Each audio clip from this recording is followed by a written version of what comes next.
to go on the front of your vehicle, attach a crank handle, and do it yourself. So 1 out of 10, how hard is this?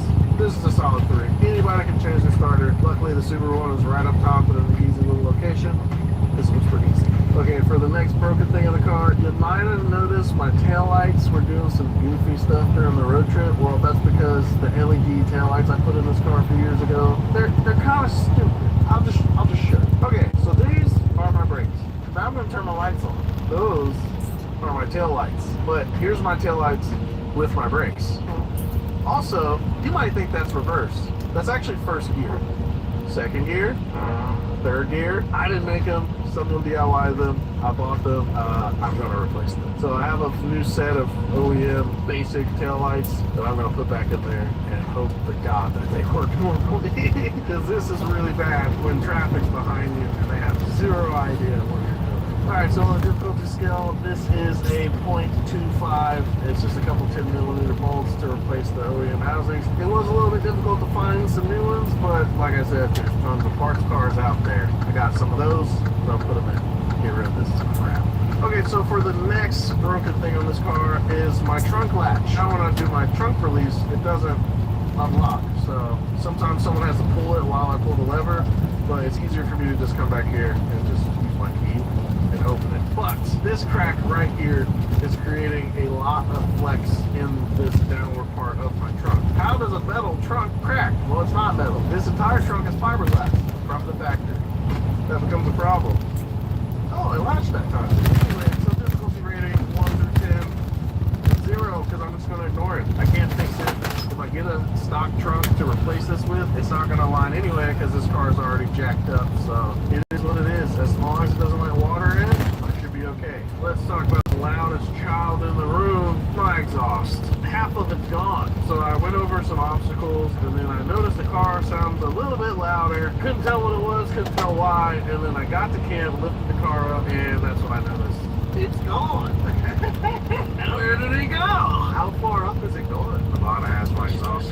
The whole back half of my exhaust is completely missing. Like the fumes were getting in the car, they were crazy, and the heat that this generates was immense. It was horrible. It was so hot in the car. Luckily, this is an easy fix. I would give this a 4, mainly because finding an SVX exhaust is not easy because you have to pull it off the car. But luckily, I know people, and I got one already. Easy peasy. Limit. Come on here.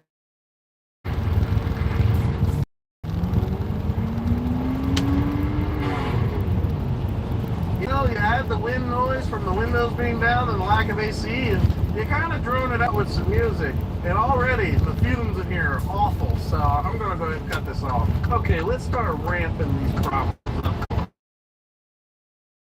That has gotten worse and worse with every day passing. I do believe it is a valve cover leak, which, as you know, in a Subaru, kind of hard to get to. Hopefully that is all it is. There's oil everywhere now, so who knows what's going on under here. But all I know is that it's leaving a pretty big puddle under the car. That needs to be fixed, and it needs to be done correctly, or else we'll be right back here doing it again.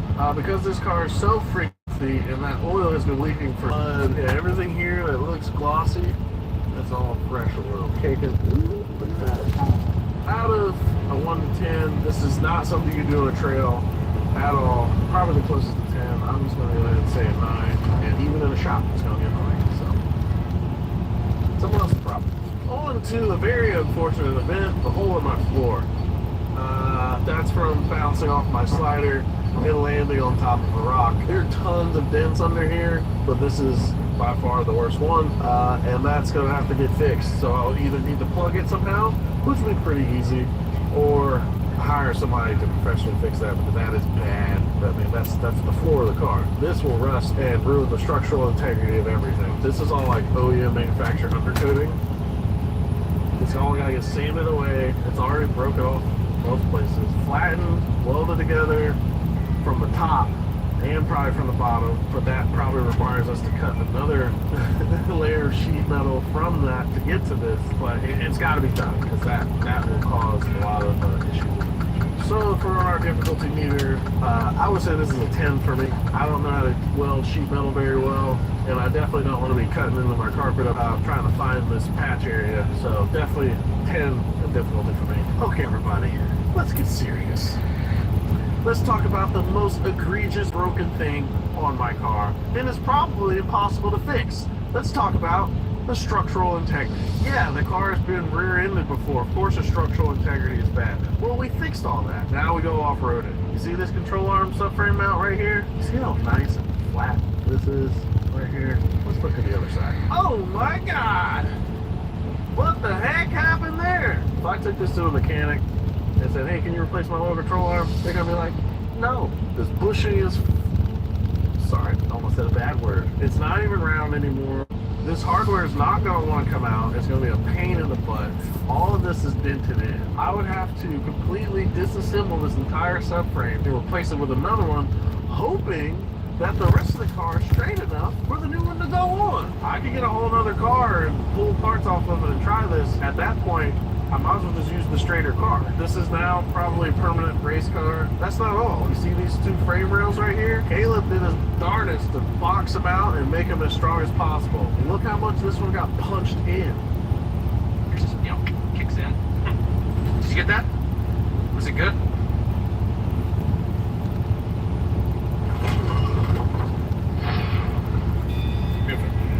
Down low. Punched in. That's insanity. This crease is half an inch pushed up. If you look at the other side, this is what it should look like. You got your spot welds right there. That's OEM, right? This is all OEM. This mounting point is OEM. Well, now look over here. This mounting point is moved.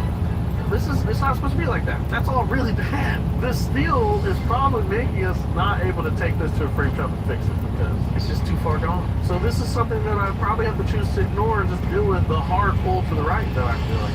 What am I going to do about this? I'm not really sure. And if I had to rate this job from 1 to 10, I'm giving it a million because no one wants to do this. It's just not going to happen. It's not going to happen. Might as well get another car. Alright, so I think it's only fair that the guys that helped us build this car see how well their work is holding up. So we're going to call them. No back, no go, 130. Caleb. Oh, look who it is. It'd be great for you to see how your work held up. Look at this. I see a lot of this. You see how bent it is? Yeah, it's kind of hard to miss, to be honest. Your work, not a single well pop. Okay. An A+, bro. You mentioned the exhaust. Where's the rest of it? Somewhere in northern Nevada. There's a big dent in the floor. Should have had more crossbars there. I do have one thing to show you though. Oh boy. I think it's a valve cover leak, but it's sprayed. I'm sure you were adding a quart or so every day. Thank you for leaving space for the sunroof because I would have died from exhaustion if that was not open. So yeah. Well, my hands can be on that thing, and I'm looking forward to that. And honestly, I'm touched this. Alright man, take care. We'll catch you later. Thank you so much. Absolutely. We'll see ya. Alright, so one of the biggest oversights for this entire build and adventure started with choosing this car. Why the heck would I choose a Subaru Grand Touring car with no parts availability or sharing with other cars? Well, it's my baby. I could not use this car. Why wouldn't I use this car? It's super cool. It's super stupid. I took something that was already ruined and made it really cool again. Sure, the frame's a little bent out of shape, but whatever. We're in the business of having fun, and a bent frame is just part of that. So I want to thank everybody for watching this video. If you haven't seen our cross-country road trip, make sure you go check that out right now. There are 3 parts of the drive and the build episode. Go watch that, please. Thank you guys so much for watching. I want to thank Donut for allowing me to do this. I want to thank Onyx Off-Road for sponsoring our whole adventure. I want to thank Hankook, EM Industries, Alpine Performance and Off-Road, KC Lights, everybody that provided parts. I want to thank you guys for being...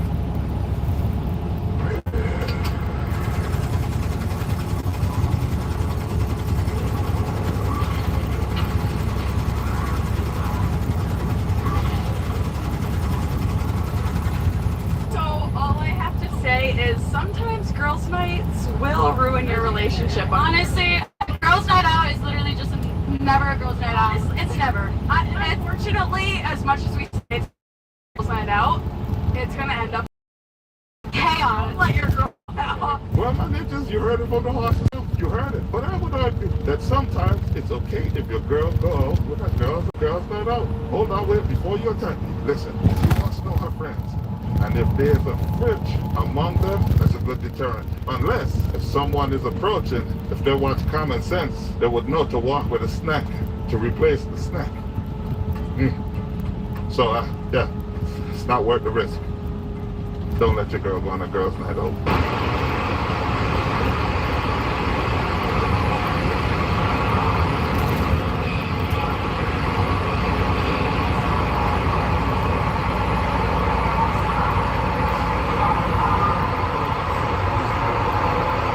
Beautiful stuff. My ninjas, only the ninjas with the highest level of discipline could have prevailed when faced with such a challenge. I'm sorry to say, I would have lost.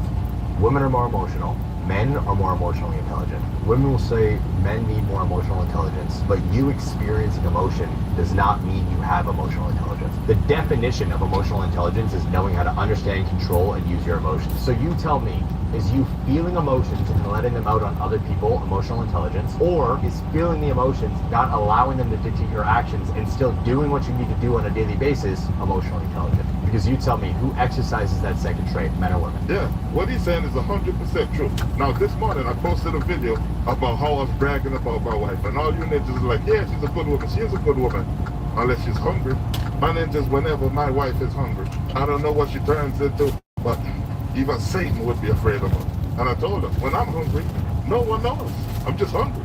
My mood don't change. I don't take it out on anybody. But when she's hungry, let's just say I try to feed her as fast as possible.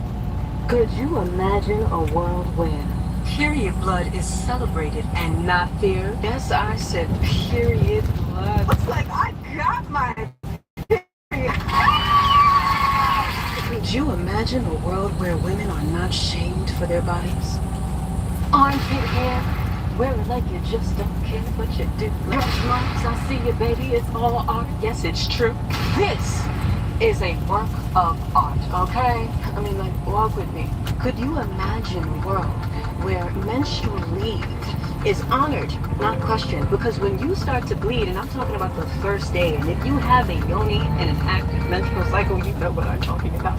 That first day deserves a day off. Could you imagine a world where women are revered as the portals between death and life, birth and renewal? We are the center. This was a very weird video, but I liked it.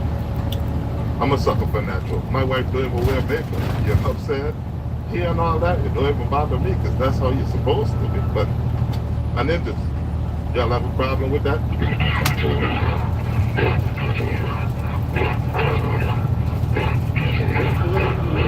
Okay. I see you.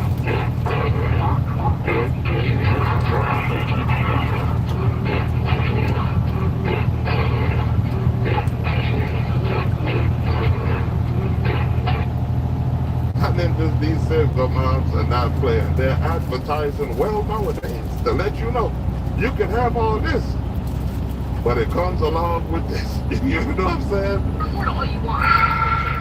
Bro, I came here to pick up my kid, bro. And I told you, let's talk first. Talk about what?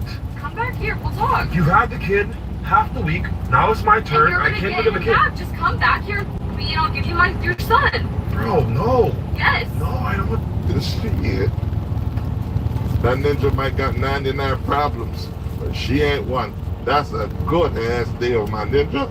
Shit. Yeah, it's not like you haven't done it before if you're picking up your kid. You might as well relive the glory days, my ninja. And get on there. Taser. Yeah. So for those who don't know, that is how you jumpstart a dump truck. You're acting like I'm about to go on a date. I never said that. Where are you going right now? I'm going to play pickleball Who are you playing with now? with a guy. Oh, Valerie is so excited because the other day a guy asked her to be her mixed doubles partner, and I'm actually really proud of you. It's a big deal. It is. To be a partner. Yeah.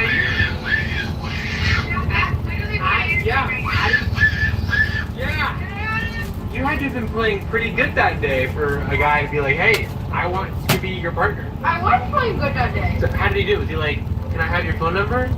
I mean, basically. Is he a nice guy? Yeah, he's really sweet. I'm happy for you. Is he better than me? No. No, I wouldn't be able to play with someone as good as you. Don't sell yourself short now. I think you're actually a really good player. Or my armpits, Harry. You're like getting a really big shot from my armpits right now. My ninjas, there's so much here that I really can't understand because he looks like he's being sarcastic, like he's trying to put the point across to her for her to figure it out on her own that, hey, that guy don't really care about playing pickleball with you. He just want to pickle his ball inside of you. You know what I'm saying? But she's not getting it.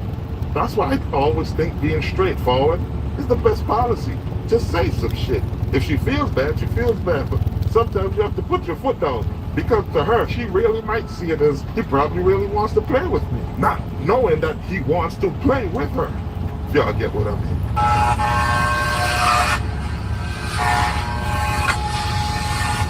Welcome to Star Trek Fleet Command.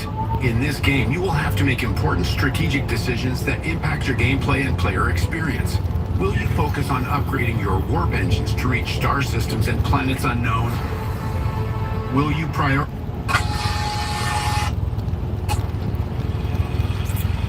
This is such a complex use of free will. Now we fly together with two straight ends. And then we have some yarn. Wonder what she's gonna make with it. What is that? Whoever you decide to give your hair hat to, I know they're gonna love it. No, ninjas, if you ever thought you would be able to figure out women, it's not possible. It's impossible. You see what? Okay.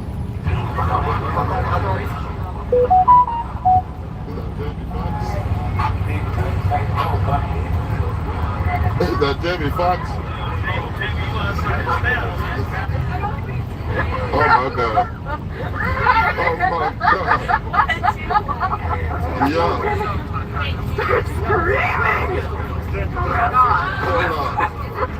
Hold on, wait.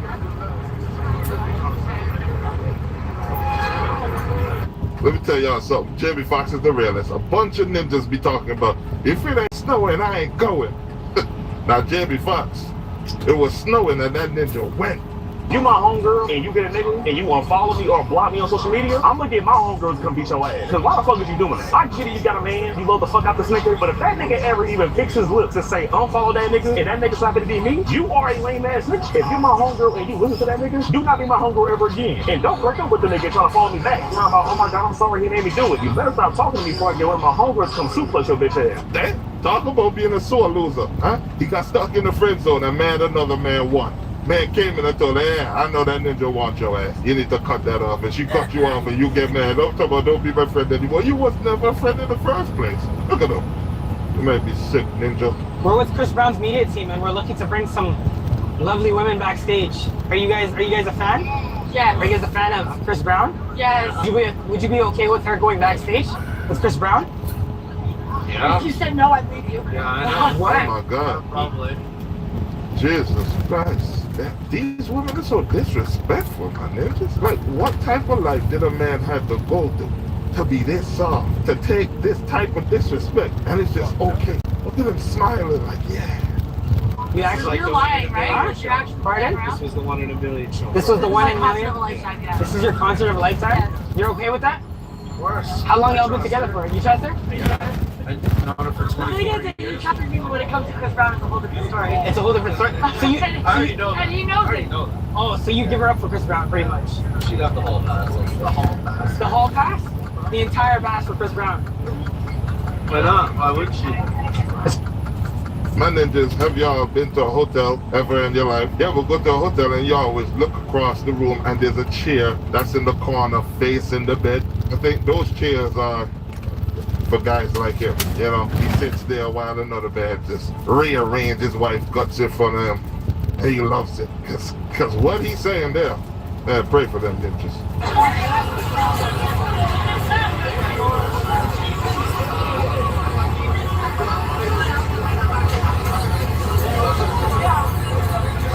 Yeah, they going in their pockets. They going in that nigga pocket. No shit. They running that nigga pocket. They going in that nigga pocket. Oh shit. Oh shit. Wait, hold on. Wait. Why the ninjas run about him like that? That ninja was just defending himself. You see, that's the problem with a bunch of men out here defending women bad behavior. If they were man enough to try and rob him, they should have been man enough to fight him. Oh, that's just Apologize. That's just Okay, it's gonna be on your head. Apologize. Say sorry. Fuck. Apologize. It doesn't hurt to say sorry. 1, 3, 2, 1. Come on, say sorry. Bro, get off me. Say sorry. Don't touch me. Say sorry. Then just say Say sorry. sorry. I'm not gonna punch No, you've been talking to me reckless as fuck. I don't give a fuck. You can say sorry or I'll Just say sorry. I'll say sorry. Who cares? You hear his friends in the back. You could tell you can't trust them ninjas. Because your friend would know not to say nothing. Because it's not their business. But yeah, them ninjas probably want to get this girl cheeks behind his back. Or they are getting her cheeks behind his back, my ninjas. Because who is she performing like that for? Gotta be somebody in that room. Definitely ain't him. It's a fucking word. Okay, when I punch you in the eye, you do. You ain't gonna touch shit. The bigger picture. You don't even Keep on talking. Keep on talking.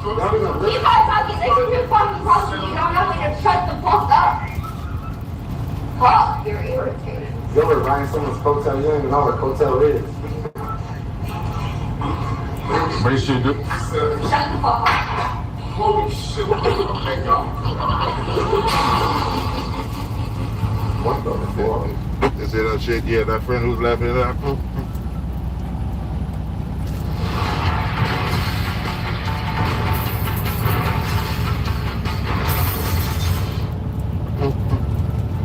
He's like, yeah, G, I hope y'all stay mad. I'm about to check on her later. Yeah, you can't trust them ninjas. Yeah, I have never been in a discussion with my girl and my friends around and they say shit because it has nothing to do with them. It is not their relationship. If I then ask them a question, they would answer. But if I don't say shit to them, they don't say nothing. He's in a room with a bunch of people he can't trust. Feel sorry for that ninja. 30-year-old teacher allegedly carried on an affair with a 15-year-old student. Teen's mom says she discovered these lurid text messages on his cell phone. I love you so much, mama. I love you so much, baby. Even though this morning was short, it was perfect. Christina Formella got married last year in Italy, months after the alleged tryst with the student had begun. The teacher is now on paid leave from Downers Grove South High School outside Chicago. Where were these teachers when I was growing up? All of our teachers were some old, ugly bitches. These young boys get these gyms, and they're messing it up. Man, if it was back in my day, we would have had a full-blown relationship and nobody would have found out. Not the soul, only God would have known. And these little bitches that's out here getting these perfect women locked up. Now what's happening? She's out here doing this for you, my bitch. The type of free her. Let her ass out of jail. You hear me? Chicago. We are heartbroken for the victim and also for the hundreds of students. You're lying. You're just mad as not. You didn't get her. You can't trust these bitches. No, but we're heartbroken. Yeah, you just mad that that little 15-year-old got that jab and you did it. Staff and family who trusted this teacher and feel betrayed by this terrible situation. She says she's done nothing wrong and is being framed and blackmailed by the student. Cops say she told them everybody comes after her because she's good looking. Who's raising these little ninjas, man? Just out here snitching.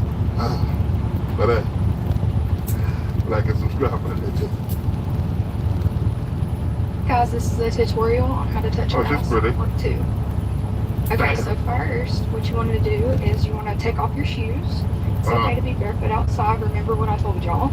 Okay. And first, you want to take your foot and grass like that.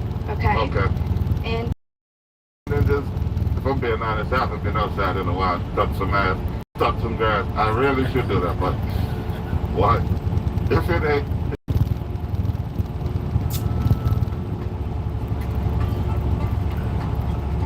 Celebrities you smash. I'm probably gonna miss some shit, but it's Larry Harvey. Hold on, my ninjas. What did this part of the game change? On the coach, back in my day, if you told anyone, it's just the closest homies, but we damn sure would not have been on a podcast telling the whole world. Only lame ninjas would do some shit like this. What we trying to get some clout off of her name or something? What is this?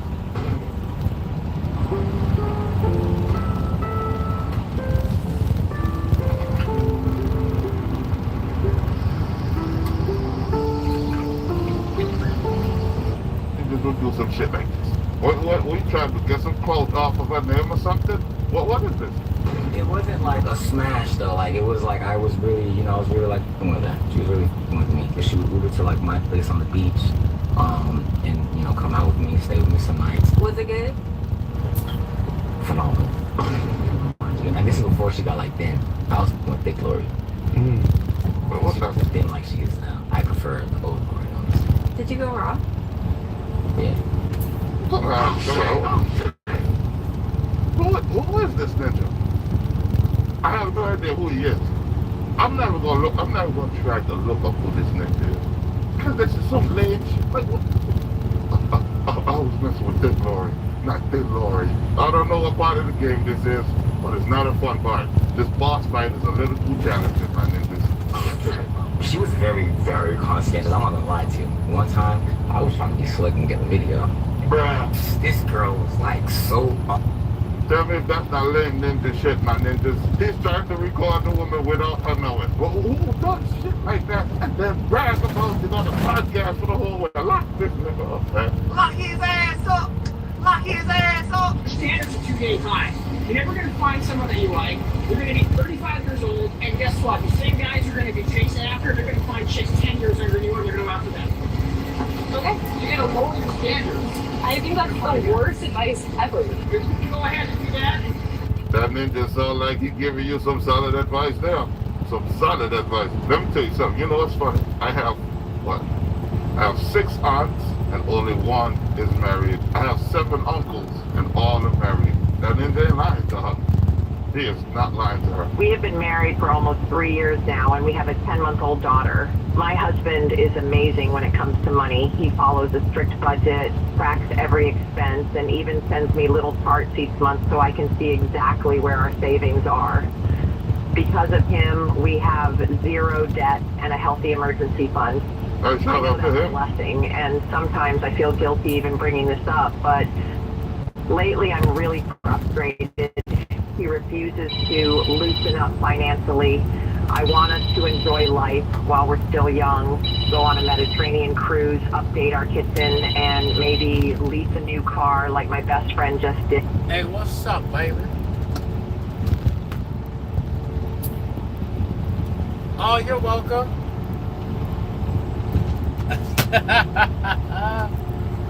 You're welcome.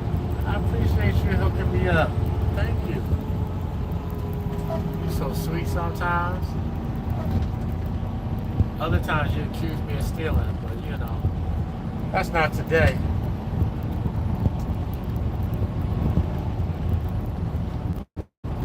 No, I still got 2 Pepsis in there too.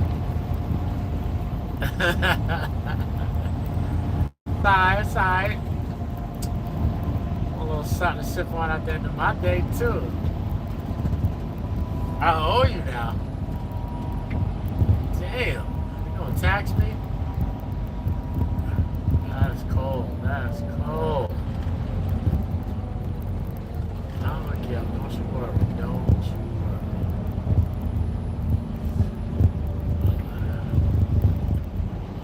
How you doing? You good? What you gonna do this evening?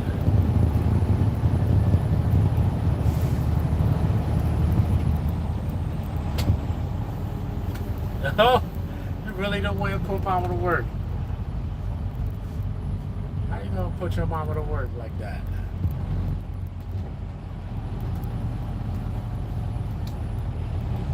Okay, they got the Ferrari 458 out.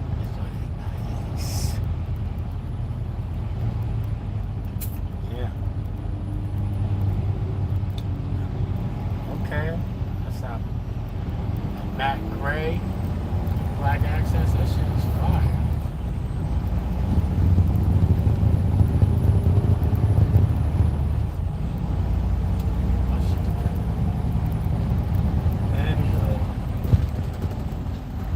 That's what you just called to accuse me of theft? Shame on you. I didn't think I was slick. Perks of packing the bag. Perks of packing the bag.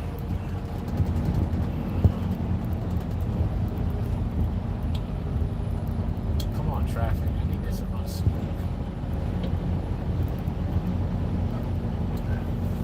Alright, sugar, hit me up later.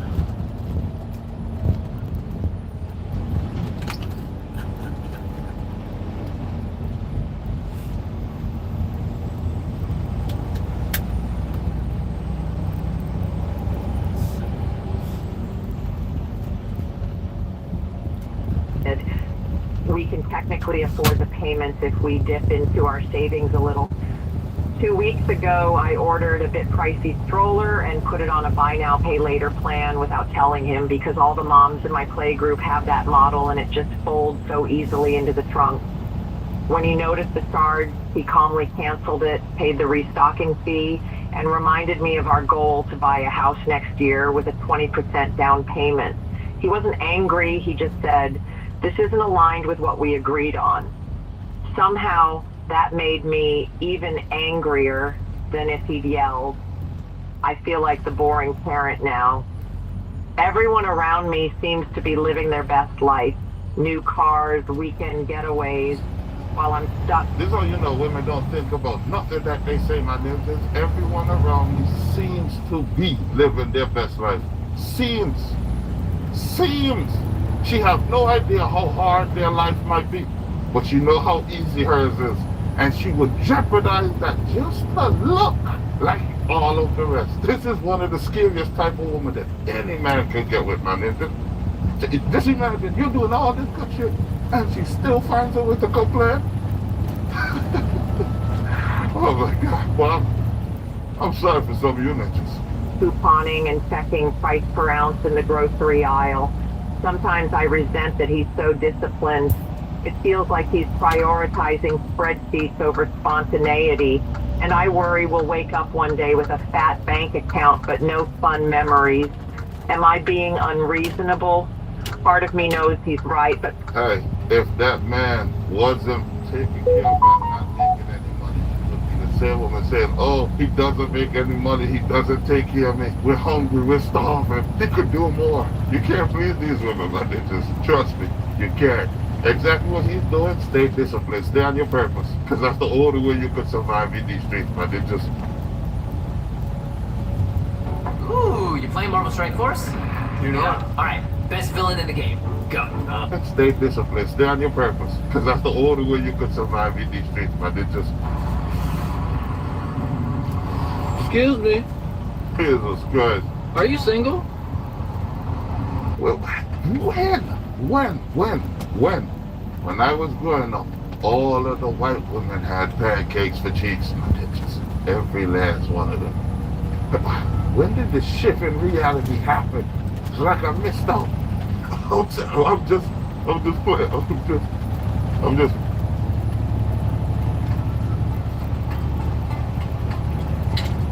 Okay. You on my Instagram too? Only if I can have you both at the same time.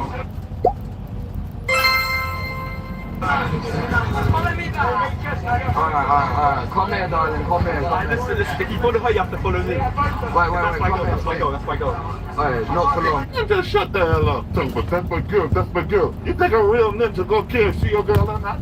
Huh? If your girl don't respect you, why would he respect you, my ninja? Get yourself a new chick. Look at her. She's all mesmerized. She can't wait to give her the chicks, my ninja. Look at that. That's my girl. Trying to get some pity points, sticking the bag up and like, oh, that's your girl.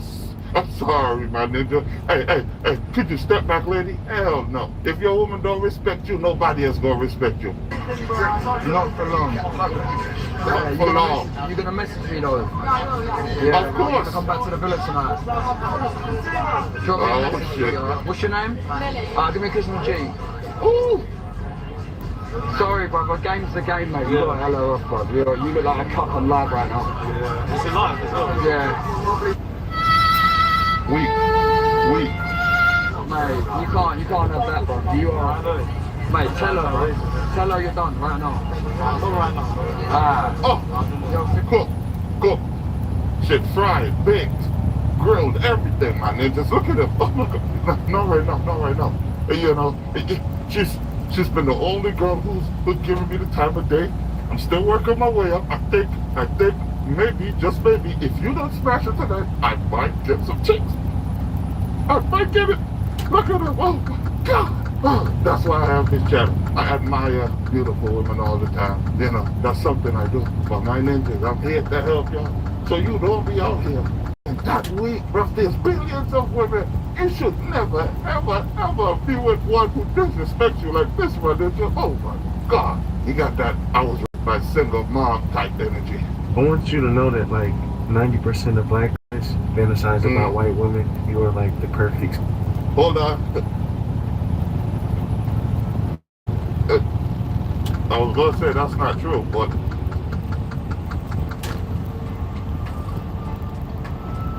the image of like my dream girl. Hey, damn, I like your nails too. I've never seen them like that. Look at her. What's your name now? Yeah. I knew it. Hey. I knew the snowflakes do be fantasizing about the bitches. Oh, that was like music to my ears, my ninjas. I feel like Uncle Rocker. Well, can you make my dreams come true? I'm actually married, and I'm here with my daughter. Girl, well, can you take my number? Just in case if I could like be on that list if you ever think about cheating on your husband. Look. She wants to my ninja. Her husband. Yeah. She is ready. Look at her, my ninjas. Oh my God, my ninja is working right now. Hook, line and sinker, my ninja. Hook, line and sinker. My boy got himself a snowflake. It was snowing, and he went Jamie Foxx style. I'm very much we gotta get tested before we do anything type of girl. So I did that with this one guy. We got tested together. Why? I was the one that had something. So I told him. I know a lot of y'all would have just ghosted him or went quiet. No, I told the nigga. You know what? He's stuck. Hey yo, what the fuck? That's how you know this vibe is. He's stuck around through. Hold on, wait. What type of drought was our ninja in? Judging by the appearance alone, clearly he was already struggling. But she got an STI, that nigga said, shit, YOLO. That drought was probably Sahara Desert level. Oh my God. Age is on, man. Stop let the boy drive. You type. Whoa. You see, my ninjas, all of us have problems. All of us go through problems. But the age is on, man. Stop let the boy drive. You type. Whoa. You see, my ninjas, all of us have problems. All of us go through problems. But not all of our problems are the same. Please. I drink you too much. This is your 5th time today. Swallowed up. Have you ever been swallowed up? I can't be living like some of these bitches, man. I'm trying to see what that be like, man. Oh my God. I'm happy for him. If there's one thing I'll always be, it's happy for my ninjas.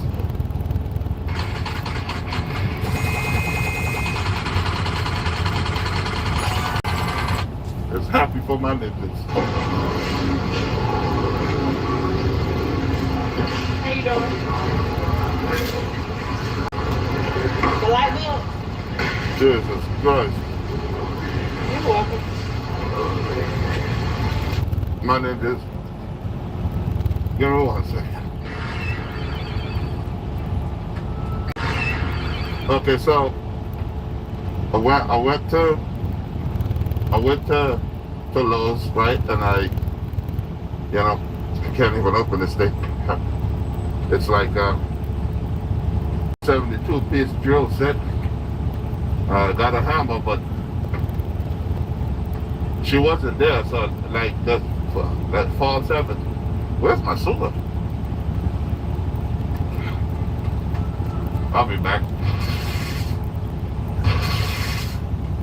Yeah, I just refunded those items because false advertising. She wasn't there. I don't like that. That shit hurting. They beats a Jet2 holiday. And right now, you can save £50 per person. Yeah, man, this is why you don't skip leg day. You see how big that top half is? Yeah, it couldn't manage the weight. Jesus Christ. But hey, it's not a bad arch. Oh my God, but hey, like and subscribe, my niggas.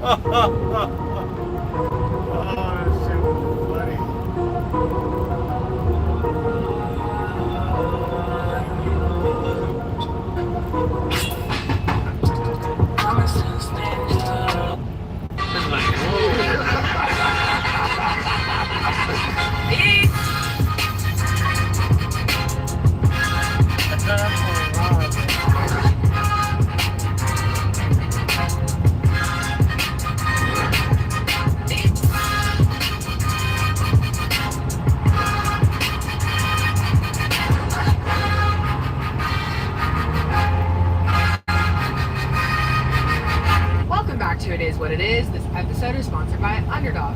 The app is an easy way to make some cash just by making picks on your favorite players. Underdog is available in more than 30 states, including California, Texas, and Missouri, just to name a few.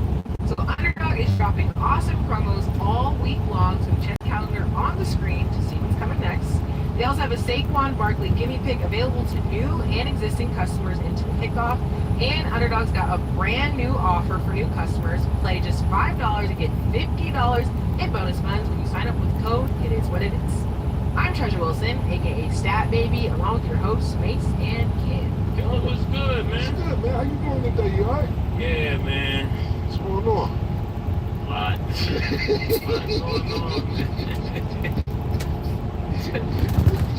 Don't listen.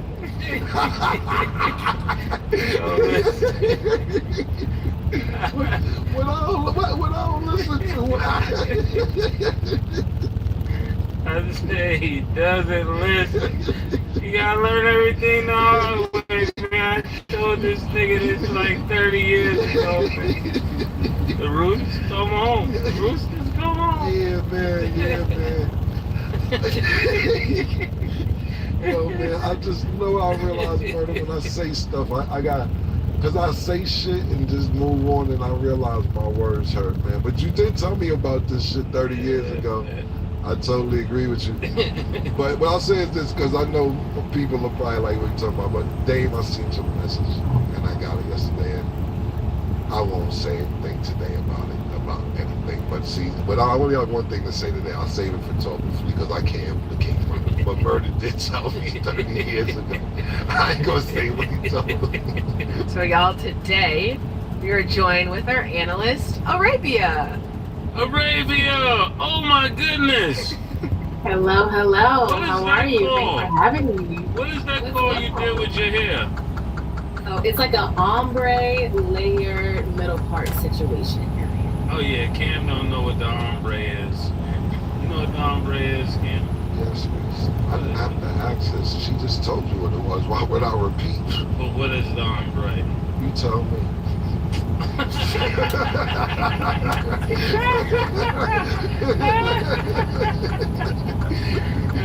Do you know what whiskies are? Do you know what the whiskies are? You don't know whiskey. Yeah, you're spinning it. I'm asking you about the ombre. Do you know what the ombre is? I'm asking you to tell me what it is. You know, I pay attention to females. I know about I know about whiskies, the mink eyelash. I'm into all that. Okay, just tell me what the ombre is. That's all I'm asking. I don't believe you know.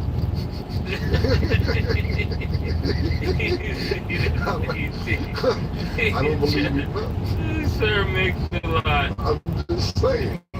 What's up, Arabia? Hi. How you doing? Hello, how are you? I'm great, thank you. Happy to be here. How are you? Good, man. We missed you, man. For sure. Yeah. Being here. And the ombre is popping. Thank you so much. I really appreciate it. Ombre more than umbre, but I appreciate it. Thank you. Ombre. You know she speaks Spanish. For real, yeah, for real. Yeah, so For real, for real. yeah, that's why she's correcting you. Cause you're not. That's why I was thrown off. You wasn't pronouncing. You wasn't pronouncing. Your pronunciation was off. Come on. You brought it up. But hey. Anyways, agreed. Arabia, you look beautiful. Glad to have you back. You were definitely missed. Now we got to get into the football. Yeah. So this is our way too early Super Bowl predictions. Eagles wants to love y'all. Do you guys think that they will win the Super Bowl again? I know it's early, but how are we feeling? What are we thinking? Arabia.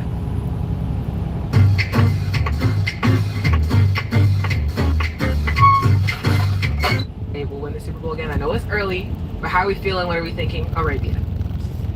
Yeah, so for my Super Bowl picks, I have the nigga bowl that everybody wanted a few years ago. So out of the NFC, I have the Eagles going to the NFC Conference Championship game. They did lose some pieces with Milton Williams, CJ Gardner-Johnson, Josh Sweat, Brandon Graham, but their defense should still be very solid, especially with those exciting whites back there with Reed Blankenship and Cooper DeJean. On offense, they're led by Jalen Hurts, Saquon, AJ, but honestly, this is Jalen Hurts' 12th offensive coordinator in 9 seasons dating back to college, but he seems to be able to adjust very well. They're going to be good, but I think they will fall to the Lions. Again, really, really early to say this, but the last time we saw the Lions, they were getting their backs blown up by the Commanders in the divisional round of the playoff games, 45-31.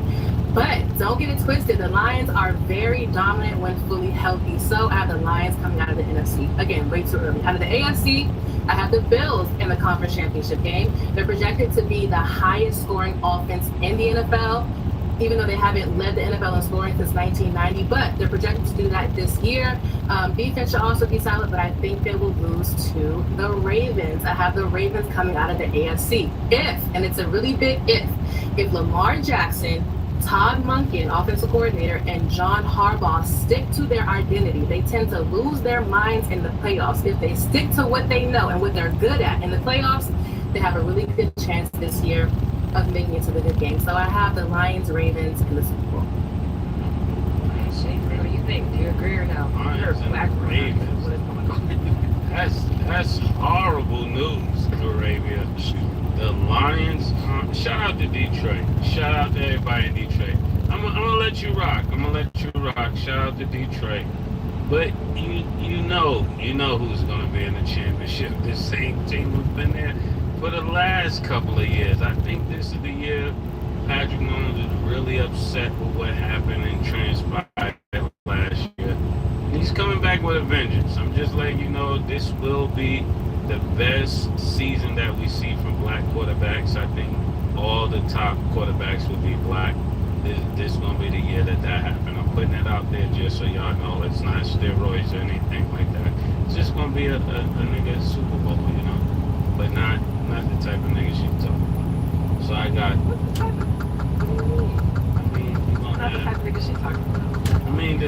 The top quarterback is going to be black this year.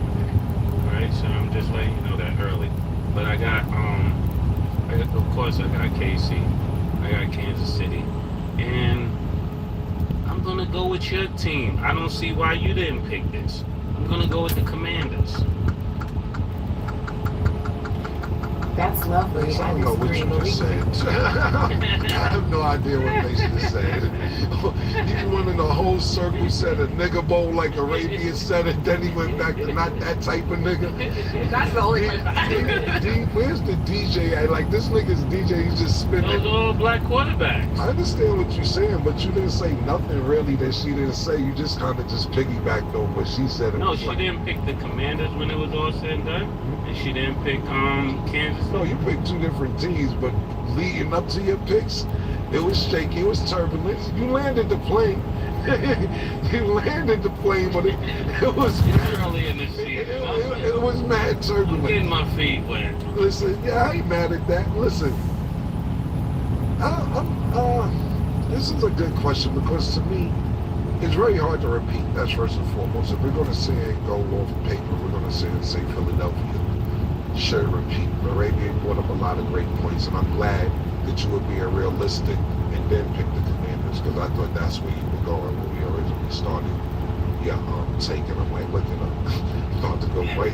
So emotional. Yeah, exactly. I said, look at them, about to go to. But I'm really, really proud that you picked the teams that you picked. I'm not mad at the teams you picked, but the two teams that you did pick, those are, to me, those are two, and don't get me wrong, the Lions the last 2 years have been making noise. They started 3 years ago when they almost made the playoffs, then they started becoming favorites.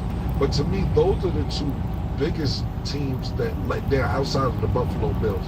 The Lions and the Ravens.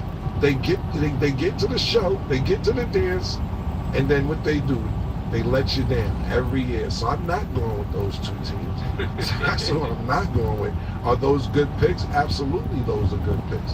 But the NFC is up in the air. I don't really like anybody in the NFC outside of Philadelphia and actually the Commanders. I don't know what San Francisco is going to do this year. I think Tampa Bay may be all right. I like the way Tampa Bay played last year as well. We have Mike on the show. We told him what it is for the last 800 years when it comes to the Cowboys. But as far as the NFC, I mean, if I have to pick somebody right now, I'm going to go Philadelphia, but I'm not feeling strong about that pick. But unlike Arabia, I'm going to actually pick the Bengals. We're going to the Super Bowl. Got Jamar Chase signed back, T. Higgins. You know, we start a season off happy. Every season we start off happy. I don't care, Murder. I don't care. I don't care what's I'm saying Stat might as well say the Steelers gonna be in it. Again, you gotta be realistic. Yeah, listen, man, we gotta act. Niggas is acting like Joe Burrow ain't go to the Super Bowl like 3 years ago. Then he got hurt, and then we have unhappy campers when your wide receivers aren't signed. Like last year, even though Jamar Chase started the season off, it was contract disputes. But the year before, and the end of last season, the end of the season before last, and then leading into last season, so he played, and he was pissed off. He didn't come to mini camp, training camp, and then he played the first 2 games. He did good, but he was pissed. And then what happens? He still wins the Triple Crown. Joe Burrow still gets the most yardage as last year's the quarterback. It's the defense we got to worry about. It's nothing about the offense that we have to worry about at all. Now, we re-signed Hendrickson, which is good for a 1-year deal, but we're going to be a high-powered offense is what our defense is. But I think that the offense will be so great that even if the defense lets up 22, 23, 24 points a game, that we're going to put up 30 points a game. And that's so I'll pick Philly for now. I'm not happy about Philly, but it'll be the Bengals in Philly unless I see something different in the NFC. And then real quick, Arabia, how do you feel about the Bengals? I gotta get your take on Cam's take. Yeah, I mean, so Cam, you just said, which is a really good point, it's not the offense that's the problem, it's the defense that's the problem. And if the defense lets the other team score 20, 30 points, that the offense will make up for it. But that's exactly what happened last year. The Bengals were losing games even though they scored 30, sometimes 40 points. So I think unless the defense itself gets better, the offense sometimes just can't make up for it. So I don't see it happening unless there are significant strides on defense. No, you're absolutely right. But if you think this is going to happen 2 years in a row and somebody ain't going to get slapped the shit out of them in the locker room, it's going to be a problem and shit. You think Jamar Chase and T. Higgins and Joe Burrow got this contract? Somebody on defense is going to pay. And we're not going to know about it. It's going to be behind closed doors, going to be foot to ass, and somebody's going to pay. You're not going to keep having me score 35 points and make other teams score 37, 38. So I'm not saying that you're incorrect, but I don't see this pattern repeating from last year into this year. That's all I'm saying. And then real quick, Mace, before we start discussing the team that you love talking about, since you brought up the Chiefs, we did see Travis Kelce and Taylor Swift got engaged. Did that move you? How did you feel about that news? Just got to get your input. I mean, that's good for them. I don't think it really changes anything for us. We really got to move forward. I don't even talk about Taylor Swift right now. I think it'll put too much focus there. No! Download now. If you get caught unprepared for the elements, you need the Bearskin Tactical Hoodie 4.0.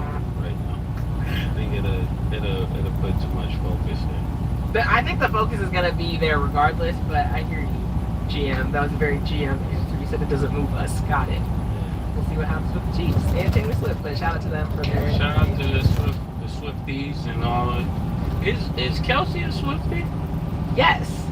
He has to be the ultimate Swiftie now. That's his wife. That's wild. I love that for them. I love it. I think that's great. Niggas are Swifties.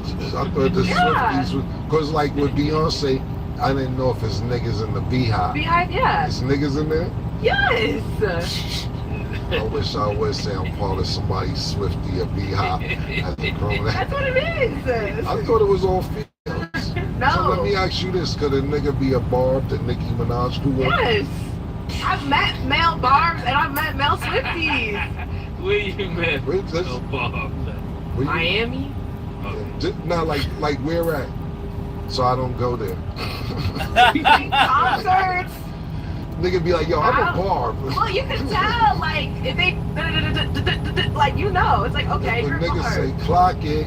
That doesn't make them a barb, I'm but... just saying, those are mannerisms of male barbs. Let me ask you this, Arabia. Would you be mad if your boyfriend's a barb?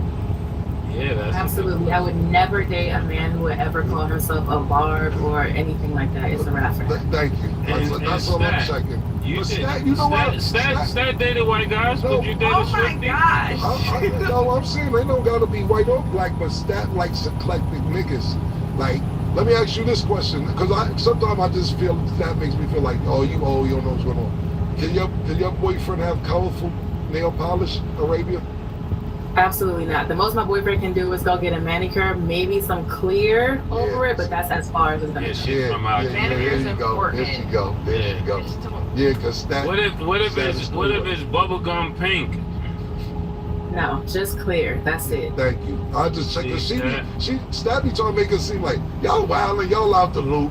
It's cool. I don't care if he has nail polish on. It doesn't matter to me. And I understand it. I get it. But that's why I wanted to check in to see if I'm just that much out the loop. Not out the loop. You know what I think though? Why is a problem? I think it's just preference. Because like for me, and I know we're off topic, but I think monogamy ruins really great relationships. So I think you have to just do what's best for you and your relationship. I like your take on that. I see you on your Instagram talking about that, man. That one thing. I like your perspective on life, man. Because she feels that a man shouldn't have to only have one female. I'm for that. She gets it. I respect that. Listen, I respect it because she understands we're hunters by nature. and we're hunters by nature, and at the end of the day, if you're honest with your significant other, your wife, whatever your partner, and you're honest, that's what it's really about. All jokes aside, it's like, bro, nobody want to get caught cheating and lying and all that shit. Like, yo, you know this nigga, not you, man, I'm just saying people in general, stop lying. Like, yo, it's just that shit is annoying. You coming out the hotel, your phone ring. You scared because it's your girl. Like, yo, why is ringing now? This bitch see me coming out the hotel. They tired of being scared all the time. You know what I'm saying? So I did see your take on that. Maybe I'll bring you on Talk with Flea and we'll have a discussion about that because that's a great topic. Oh yeah, let's talk about it. I'm with it. I'll just say really quick before we move on. Y'all should definitely be on the same page, but if you're going to be worried about cheating and stuff, then just be single. That's just what I feel like that is. Just be single and do what you want to do. The thing about it is this couple things. It's like, you may want to be in a relationship, but that don't mean that we've been about 3 seasons that you don't want to go dip on, but I want to come home. I just don't want to have sex with you every time. This is, you have to realize when marriage, and you don't want to cheat on anything, you don't want to have sex with anybody for the rest of your life, ever. Think about that. No more choices, no more variety. It's just me and you on this bad profile. You want different meals. I think if you love a meal, go get that meal. That's what I think. But Arabia understands that Arabia considers herself the filet mignon, but I understand that he wanted New York steak tonight. He want turkey wings once in a while. You know what I'm saying? I hear y'all. That works for some. I love that it works for y'all. Me personally, I'ma just eat the filet mignon. I ain't finna go get no wings and no extra side and no mashed potatoes. I don't need it. No, but I get it. No, and that's why everybody was the same person like before. That is true. That is very true. But he's right. Yeah, Dr. Giles is crazy, yeah. I'm saying that's what makes the world go around, is that everybody has different perspectives on stuff. Imagine everybody. That's why I get mad at Sin all the time. He wants me to think like him. I'm like, what if I thought everybody thought the same way? The world would be a boring place. So it's good to have different perspectives on scenarios, and then I understand where you're coming from. I'm not going to lie to myself or to my partner. And believe it or not. It just, kicks in. Did you get that? Was it good?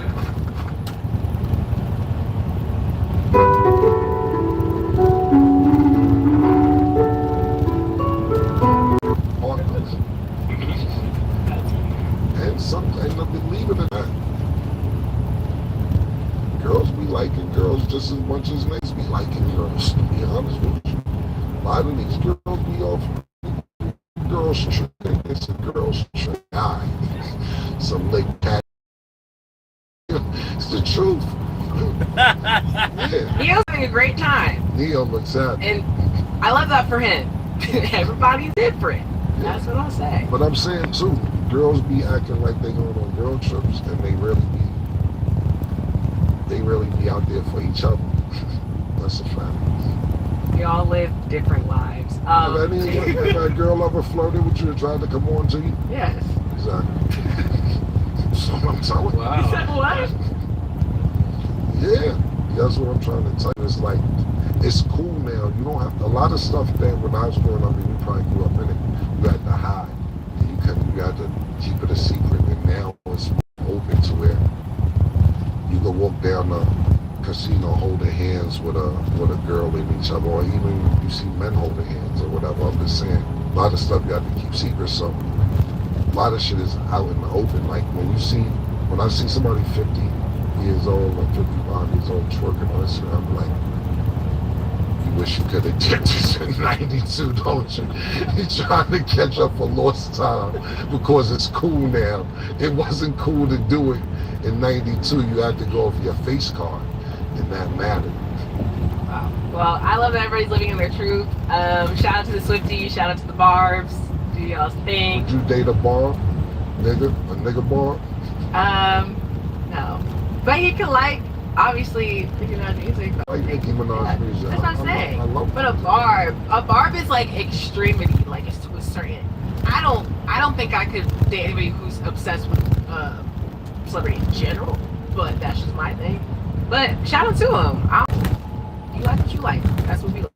Okay, so all this shit because Taylor Swift got engaged, murder. Got here. 30-minute conversation. Bob's, the Swifties. You checked out. Nail polish. I've been checked out. Yeah. Okay, well this is not gonna take you in because it's still kind of Cowboys-esque, but we're gonna get to it. So right. Mike Parsons has been dealing with an L4, L5 specific game versus the Lions is uncertain. Now knowing this, Arabia, how do you feel about the way things went down for the trade with Mike Parsons, the Packers, the Cowboys? We spoke about it a little bit yesterday's episode, but want to get your thoughts on this. Yeah, this doesn't change anything for me. This was a known injury. It's not like he was hiding it. He actually sat out in practice because of this when he was with Dallas. They had him on a 5-day prescription for cortisone, and they also had him in physical therapy. So they knew about this injury. And actually, if he does end up playing against the Lions, it'll just be 8 days after he was traded. So I think some people thought he was sitting out as a ploy because of his contract, but it's actually a serious injury. And to this point, we saw how close the NFC North was last year, particularly between the Vikings and the Lions. This win, week 1, could come around and bite either one of these teams in the butt come playoff time, because for the Packers, their last 7 games, 6 of the last 7 games are division games. So you want to kind of get a one-up on your division mates early on, so that later on in the season, if you have any injuries, your team is banged up, or if the other team is rolling into the playoffs, which really good teams tend to do, you want to make sure you try to collect as many wins in that division as much as possible. So this doesn't change anything about how I feel about the trade. I think good for him for getting out of there. It's a toxic environment, and some people closest to Jerry Jones don't want to hold him accountable, obviously, but he got out of a really toxic environment, so good for him. Yeah, I really think when you give him somebody 188 million, 136 of it is guaranteed, a $44 million bonus, he got to play. There's no way around it. If I'm the GM, he got to get on the field for that cash, and especially if the money that he's getting for that type of team. Because you think about what was going on in Green Bay, the city needs him out there, and I know it would be premature if he get hurt or anything like that, but this is a city that need a good win, and he need to be out there. So really quick, even with his injury, you think it's worth the risk? I'm not sure how injured he is. I don't know a lot about that, but if it's a back injury, definitely he wants you will want him out there if he's not like really injured. So, sometimes people say they're injured and they're not, so I don't want to make light of it. If he's really injured, no, he don't need to play. But if it's just you just got the 188, go out there for the fans. The money's guaranteed. First of all, wait, what do you mean? He left a toxic environment. Why was it a toxic environment? What do you mean by that? What do you mean he left a toxic environment? Go ahead. Welcome to Star Trek Fleet Command. In this game, you will have to make important strategic decisions that impact your gameplay and player. What do you mean he left a toxic environment? Go ahead.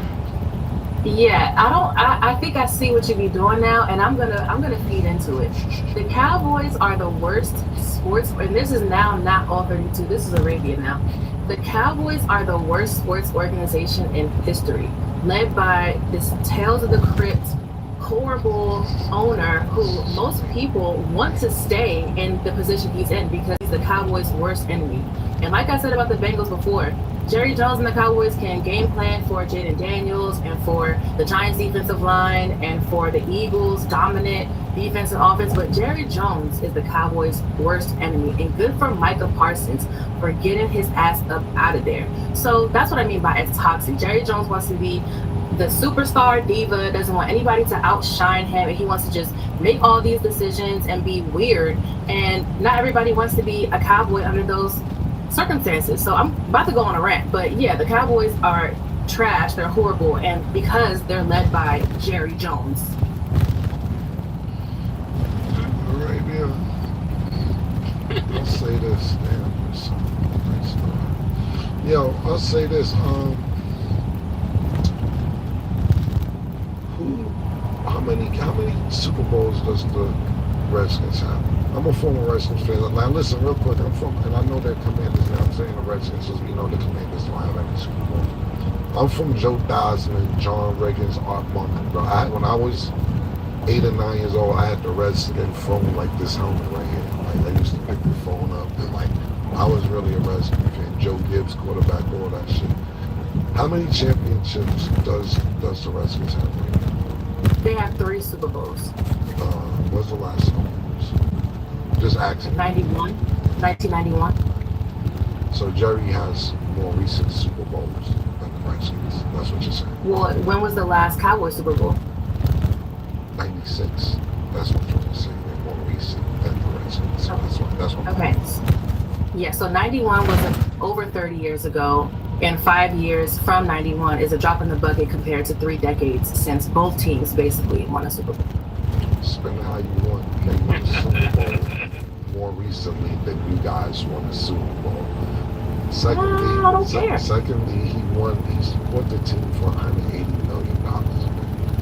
The team is worth $13 billion. How is it the worst organization in the football franchise in football history if if you bought it for $180 million, and then it's worth $13 billion, they won a Super Bowl more recently than the Commanders / Redskins, whichever you prefer calling them. I know that they're the Commanders, but some people are sensitive all of a sudden over the Redskins, which I don't want to be insensitive. I'm just calling them Redskins because that's who won the title. How are they not a better organization than the Commanders? Because I don't confuse quantity with quality. Although the quantity of the value of the Cowboys have increased since Jerry Jones had bought them, the quality of the product on the field, especially over the last couple decades, has increased. And Cowboy fans have actually been fed up with it. So I say that to say, yes, the organization is worth a lot of money, but that does not mean that fans or even players enjoy the environment that they're in. And I know in the 90s when they were winning Super Bowls, a lot of close relationships were made and genuine connections to Jerry Jones, and those guys are still loyal to him. But today in Big 25, he's not making decisions that are conducive to the Cowboys' quality of product on the field to be optimal, which is why we've seen players trying to leave and complaining. Micah Parsons, arguably the best team player on that team, wants to leave, and he doesn't care anything about how much the Cowboys are worth. He cares about the environment he's in. So I don't see those two things being connected to each other with how great of a franchise they are as far as quality is concerned. Yeah, the thing about it is Michael Parsons, when I seen his statement, he said he didn't want to leave. They just didn't offer him the right money, and then Jerry was his agent wasn't involved in the negotiations, and he felt slighted. But the thing about it is, you're saying quality like y'all have so much quality. Y'all ain't that quality, all this shit. Y'all niggas, you know what y'all did? Y'all hired Magic Johnson and Bob Myers and turned shit around. And that's what happened. Y'all ain't the creme de la creme. Yeah, so I'm acting like, ooh, Tiffany's blue. Y'all niggas ain't that. Y'all niggas hired some good niggas 2 years ago. It's looking like y'all spun the team around, and now quality. No, y'all niggas is popped the last 38 years too, man. Y'all been popped. Now y'all got Magic and Bob Myers who know how to win, these was fantastic hires. Fantastic hires. Super good. What was Snyder doing up there in them offices? What are you doing with them? He was. Yeah, no. Yeah, let's do. You want to talk about owners? You want to talk? You want to get on Jerry? What was your owner doing for the last 30, 20-something years? Up there fondling females? Up there groping females and more? There was a big scandal up there in the office, in the front office. They had to rename it to the Commanders because they want nothing to do with what Snyder was doing. What about your team for the last 25 years? What has your owner done? Well, let's talk about them scandals. My owner is not Dan Snyder. He is gone out of the building like Jerry Jones. Just left, man. Actually have niggas now. Those are not my owners. Murder. Niggas wear dirty sneakers for 20 years and get a fresh pair of kicks. And niggas talking about, I don't know about them shit. Whose shoes are those? Yeah, whose shoes is those? Dan Snyder's not your owner. Continue. Dan Snyder's not my owner, so my owners are actually turning around the entire franchise from the top down, which the Cowboys and Jerry Jones should do. Number two, I don't know what this juxtaposition between the Cowboys and the Commanders are. Like, why y'all, and it sounds like you're putting your cape on for the Cowboys. I'm not sure why, because I thought the Bengals were your team, but it sounds like Cowboys fans and Cowboys purists always try to compare themselves to the Commanders. So when there's any type of Hey.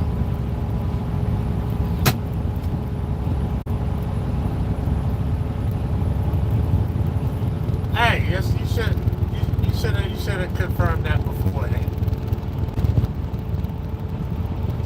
Nah, and you ate the ziti. You didn't even leave the ziti for me. And what was the other stuff? What was the sausage? Yeah, look at you trying to kill me.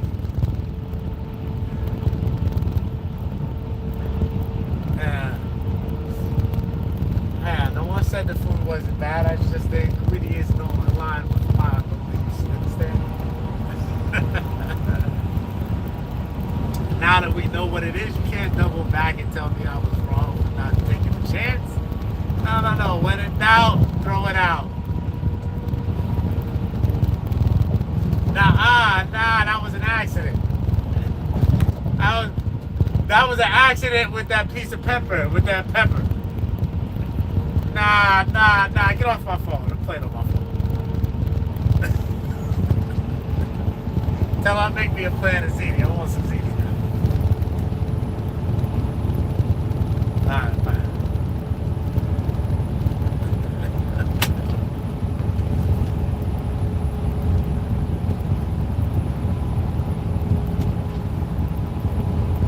Criticism is like, oh, but what are you doing?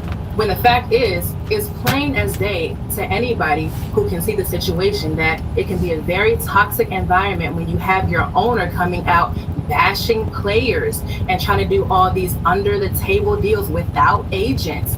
And any excuse is even adding to that toxic environment instead of holding the owner accountable so change can actually be made. Don't nobody want to be a daggone cowboy under Jerry Jones in these circumstances.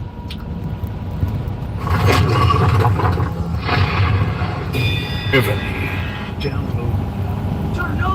You almost got fooled by those fake ads again. Here, you need to try this one. So this will be like that one I see all those fake ads. Cowboy under Jerry Jones in these circumstances. I'm not a Cowboys fan. I'm a Jerry Jones fan because I watched the documentary and now I'm a Jerry Jones fan.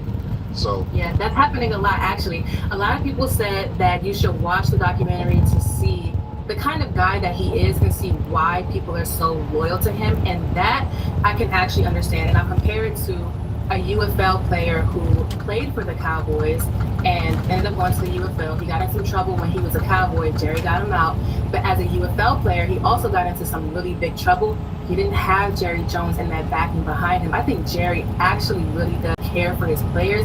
I think he cares a lot about Dallas and the organization. I just think sometimes it might be well intended, but what he's actually doing doesn't translate to being conducive to a successful organization as far as quality. He's a moneymaker, he's a businessman, but it's not always the best look as far as optics in the public eye. So I can see why watching that documentary you would then be defensive for Jerry Jones. No, I'm not defensive. I'm just creating. My team's the best. I'm just creating conversation. The only reason I'm not being defensive for the Cowboys whatsoever. I'm just trying to wonder why you down to somebody and you had a pervert running your organization for 25 years, and now you're telling them about y'all the creme de la creme and all this other shit. Y'all the mouse in the house who's running the team. And now y'all got new ownership. Now y'all got new ownership. He's out now. So I can talk that because he's gone. That's not my owner anymore. Okay. So I ain't mad at you. You talk that shit. Yeah, she said. Mama got a brand new bag. So on the topic of Jerry Jones, because some quotes kind of came out when he was talking to the media. So I'll make it clear he did praise Micah Parsons. He loved him as a player, but he did say, I don't regret anything at all. I'm very excited about the prospects of what we've done for the Cowboys here. I wouldn't have done it. I had total control over being able to have it the other way. So I'm excited. We got what we wanted. So just on Jerry's behalf, we don't exactly know what's going on in his mind or radio. Why do you think Jerry Jones is so excited about this? I think it's twofold. I think one of it might be PR and just making sure that there's a positive spin to this story, because a lot of people do have negative things to say about Jerry Jones, including me, and about the Cowboys, including me. So he wants to make sure that as far as PR, it's a positive spin to this situation. But I also do think that he gets a 2026 first round pick. He gets a 2027 first round pick, and he gets a defensive tackle. So I think there is a lot of good that came out of the situation as far as building for the future, getting things next year. But at the same time, the Packers aren't a bad team, so I don't know how high those 2026 and 2027 picks are, but nonetheless, they are still first round picks. So he's right. There is some good that came out of the situation. So I think two things can be true. It's kind of PR, positive spin, but also at the same time, there was a lot of good that came out of it, even though they lost the first one. What's the good PR spin? Because I'm not hearing it. So basically, like, there's been a lot of negative things coming from Micah in his camp, right? So they're saying that Jerry Jones didn't meet with his agent and wasn't calling and wasn't answering the phone, and that there's just a lot of shady things happening behind the scenes where he invited him to come speak about leadership, but ended up wanting to talk about a contract, just things like that. So all that negative PR that was coming from Micah's perspective. Now the positive spin is like, instead of actually recognizing that there has been some kind of, you know, conflict between both parties, they ended up coming to an agreement, blah, blah. So the positive spin is basically him being like, oh yeah, if this was great and this is exactly what we wanted, but if this is exactly what they wanted, I think they would have come to this agreement a lot sooner. Yeah, I definitely don't believe he offered them the money that he was getting in Green Bay. So it probably was just best. And you're saying, what's the exact question, Snack? Yeah, basically, why do you think Jerry Jones is so excited about this? Because he was telling the media, like, they got what they wanted. They're good. I don't think that he's excited. I think that this is what he has to say to make it look good. Because and that's another thing. And I know, no, Arabia wasn't on yesterday, and Mike was on yesterday. And I, you know, we're talking about the Cowboys the last 3 weeks and leading up to this Thursday night game as well. But like I said, watching this documentary, you get the feel of his personality. And Jerry, one thing about Jerry Jones, it seems like he doesn't want to look like he's stupid or wrong, anything like that. And so many people are mad that the Cowboy fans that Michael Parsons did leave, so that he's trying to smooth it over and be like, well, look, we got this, and we got a player now, and like Arabia just said, you get the draft picks. But nigga, first of all, Green Bay's not going to be at the bottom of the list, so you're not going to get an early draft pick. Not saying you can't get a good draft pick late in the first round, but it ain't going to be like top 10 draft pick. That's first and foremost. Secondly, Jerry spinning is just a way to comfort people. They going back to when he traded Herschel Walker and all that shit 30, 40 years, however fucking long ago. And like, look how that trade turned out. Now it's not the same thing. Herschel Walker was a whole different position like a Parsons. But it's just spinning. It's just to make the fans calm down, make it seem it's comfortable. But none of the Dallas fans just want to hear that shit, you know. Okay. Now let's get into our underdog picks before we go to break. So this Thursday, the Cowboys will play the Eagles. Underdog has Saquon Barkley at 96.5 rushing yards. Do you have him higher or lower, Mace? Let's Monopoly go! Chris! Kiki! Ready, Tech? 96.5 rushing yards. Do you have him higher or lower, Mace? Mike and it's fucking might go for 200. Yeah. Okay. Dak Prescott's at 246.5 passing yards. Do you have him higher or lower, Cam? So I'm gonna go higher. Got your weapons, man. So what? 246.5 passing yards. Oh. Okay, now George Pickens, I hate this. 55.5 receiving yards, and higher or lower, Cam. You tell me, Stabby, he is still up and playing for the Cowboys, man. He's happy where he's at, so. He gonna get that because niggas gonna be, after a while, niggas gonna focus on CD Lamb. That's a good pickup for them, to be totally honest with you. I don't look at him as a high top 5 receiver, but he's definitely a good second option. He should have high. Yeah, that got to do his job now. You got weapons. Okay. Make sure you guys download the Underdog app and you can make your picks too. We are going to go to break. When we return, we will discuss the top quarterbacks in the league. Don't go anywhere.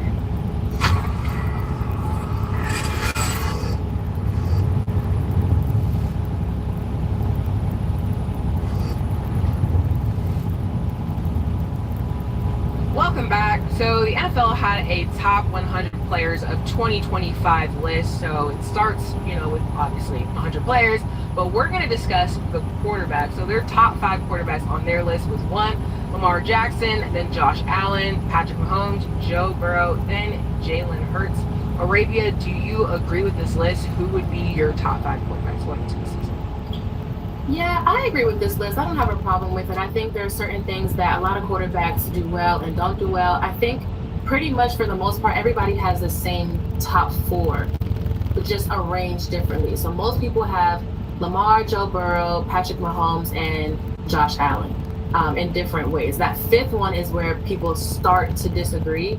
So I don't have a problem with this list at all. A lot of people discredit Jalen Hurts for having so many weapons around him and for having a really great defense, and say that because he doesn't have to overperform for his team and that his defense can carry his team sometimes, that he's not top 5 quarterback and that he doesn't go through all his progressions all the time and that he runs too much, that they count it against him. And I understand, but I don't really have a problem with this list. Yeah, I really do. This list is kind of irritating because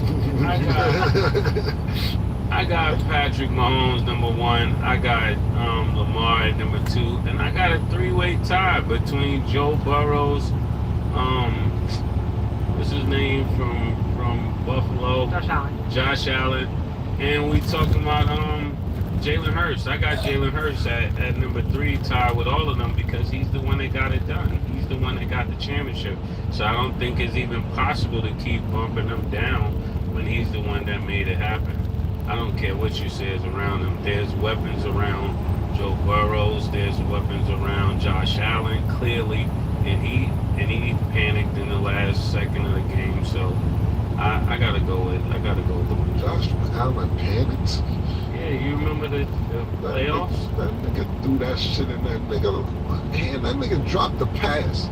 That shit. Even before that, it was the play before that when he ran, got caught. It would have went Superman. The last play of the game for his season last year, he threw a dime to that nigga. That nigga dropped the fucking ball, bro. Let the city down. But back to the list. You should. Yeah. I'm going Patrick Mahomes first. I don't really like agreeing with Mason. Yeah, thank you. Yeah, but I don't know if you really know Title Town and Patrick Mahomes. There's an investigation going on that I've been working on for the last year and a half. I didn't want to say anything. But at the end of the day, look, I do have a problem with the list. As much as I think that Lamar Jackson is the most gifted, probably, and athletic, and not only that, of course with his legs, but the fact that he's accuracy throwing 2 league MVPs. When it comes to the playoffs, it matters. It matters to me. And I have to, as much as Mason's talking about trying to diss my nigga Josh Allen, I fuck with Josh Allen. I think Josh Allen, to me personally, right now, and even though he uses his legs, but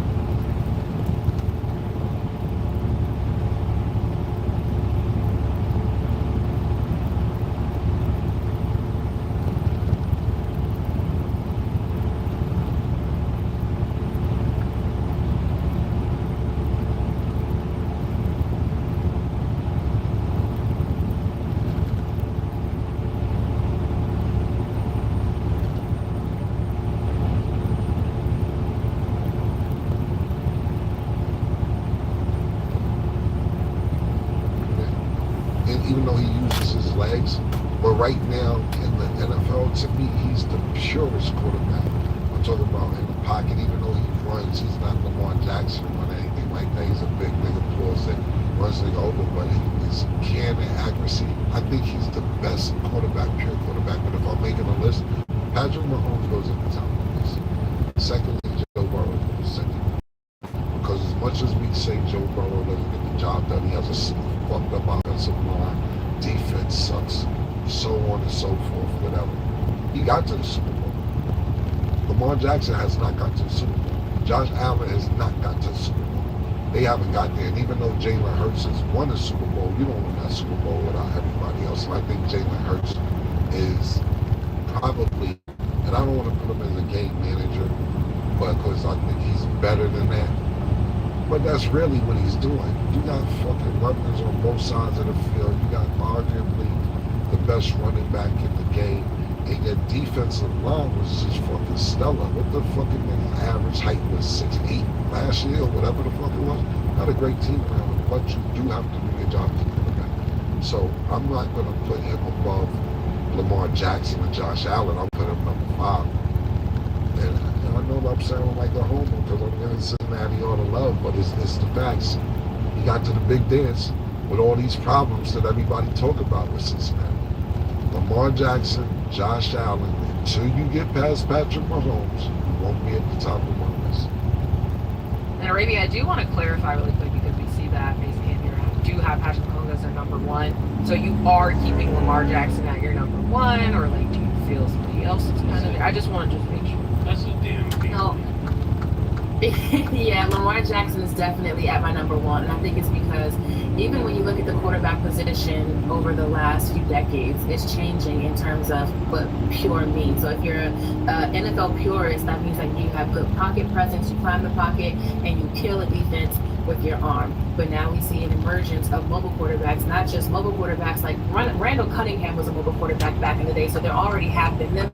There's so many different types now. Lamar Jackson is really innovative in terms of that. I think he creates 11 men on the offense. And what that means is sometimes the quarterback takes themselves out of the play, so there are 10 men on offense because you have to worry about the other 10 men on the field. But with Lamar Jackson, you have to worry about 11 men on that offense, and he can be a nightmare for defensive coordinators. Not to say that Patrick Mahomes can't, because Patrick Mahomes also is a different type of mobile quarterback, but to me, it'll be Lamar Jackson. Who beat the Ravens last year, I might ask? In the playoffs. You mean who beat the Ravens? Can't beat Yeah, so how you got them like higher than all of them? I mean, how do you put them above Patrick Mahomes when you couldn't get past Because I don't always think that wins and losses are quarterback stats. There are times where I've seen Lamar Jackson be directly part of the reason why they lose, especially in the playoffs. Like we see, he did not protect the ball the way that he needed to last year in the playoffs. He fumbled the ball. We also saw that he had some pretty poor decision making, but I could say the exact same thing sometimes about Josh Allen, or I can say the same thing about, other people. But I think Josh Allen plays significantly better than Lamar Jackson does in the playoffs and in the NFL. And you know who you can't say that about? Do you know? I have an idea of what you're going to say. Yes. That's what I'm trying to say. That's why I don't know how this makes sense. But Cam, go ahead, Cam. My thing is, listen, don't take this the wrong way. I'm not talking about raping, I'm just talking about people. Lamar Jackson's spectacular, super duper. I think he's probably the most talented quarterback. But I've seen this before with Michael Vick. See, people don't remember Michael Vick. Michael Vick was doing all this shit already. Michael Vick invented this shit. Like he walked so Lamar Jackson could run. The shit Michael Vick was doing before the dog case was amazing. All this running and scrambling and I've seen this movie already. That's why I got it matter to me to win. And like I said, that's why it's like football's the ultimate team sport. Everything matters. All three phases: defense, offense, special teams, etc.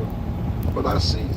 Lamar Jackson's spectacular, and I'm not saying he isn't like a 2K version of Michael Vick. But I seen it, bro. Atlanta Falcon Michael Vick was ridiculous. The high top cross trainers with 7 on. Yeah, crazy. So that's why maybe I'm not too like. And I love watching sports. I don't want people taking them away, but kind of seeing something like this. It's kind of like, you know what it's like, murder? And like I said, it's 2K version, but niggas love Kobe. But I see Mike.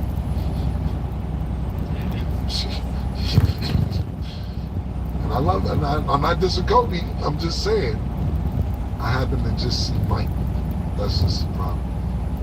Well, then again, there are no wrong answers, and that's why I like to hear you guys.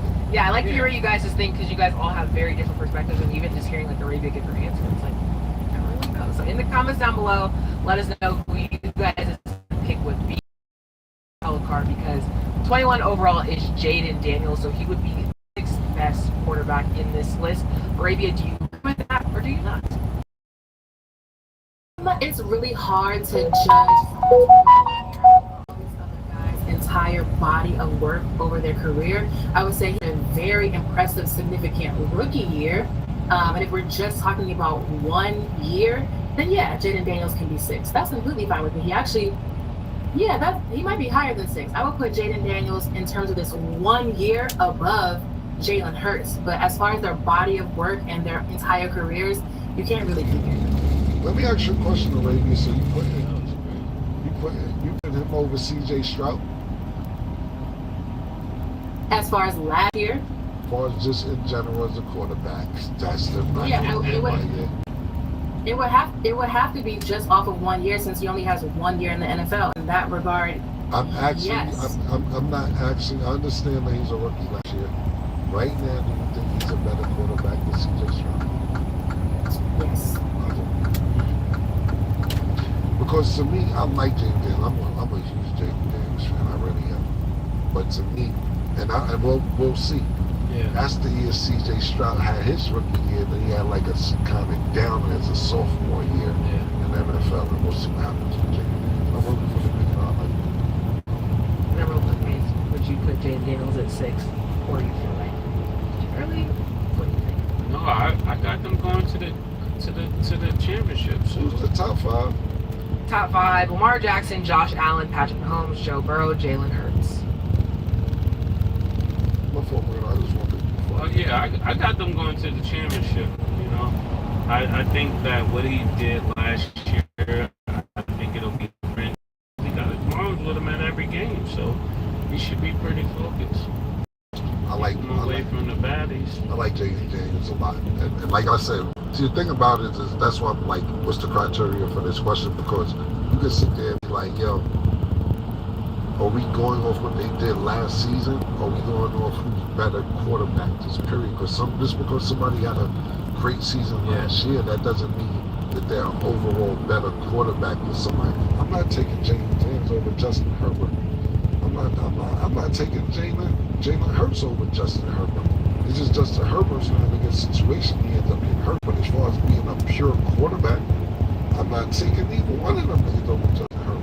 He's gonna have some bad luck. But as far as being a pure quarterback, neither one of them is fucking with Justin Herbert. That's why I'm asking what's the criteria of the question. Because if it's who had a better year last year coming to this year, yeah, those are great answers. 10-time beats, I think God was playing marbles, and now they're all scattered everywhere.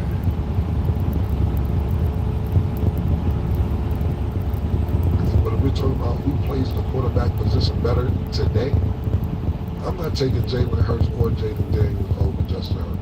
I'm just not.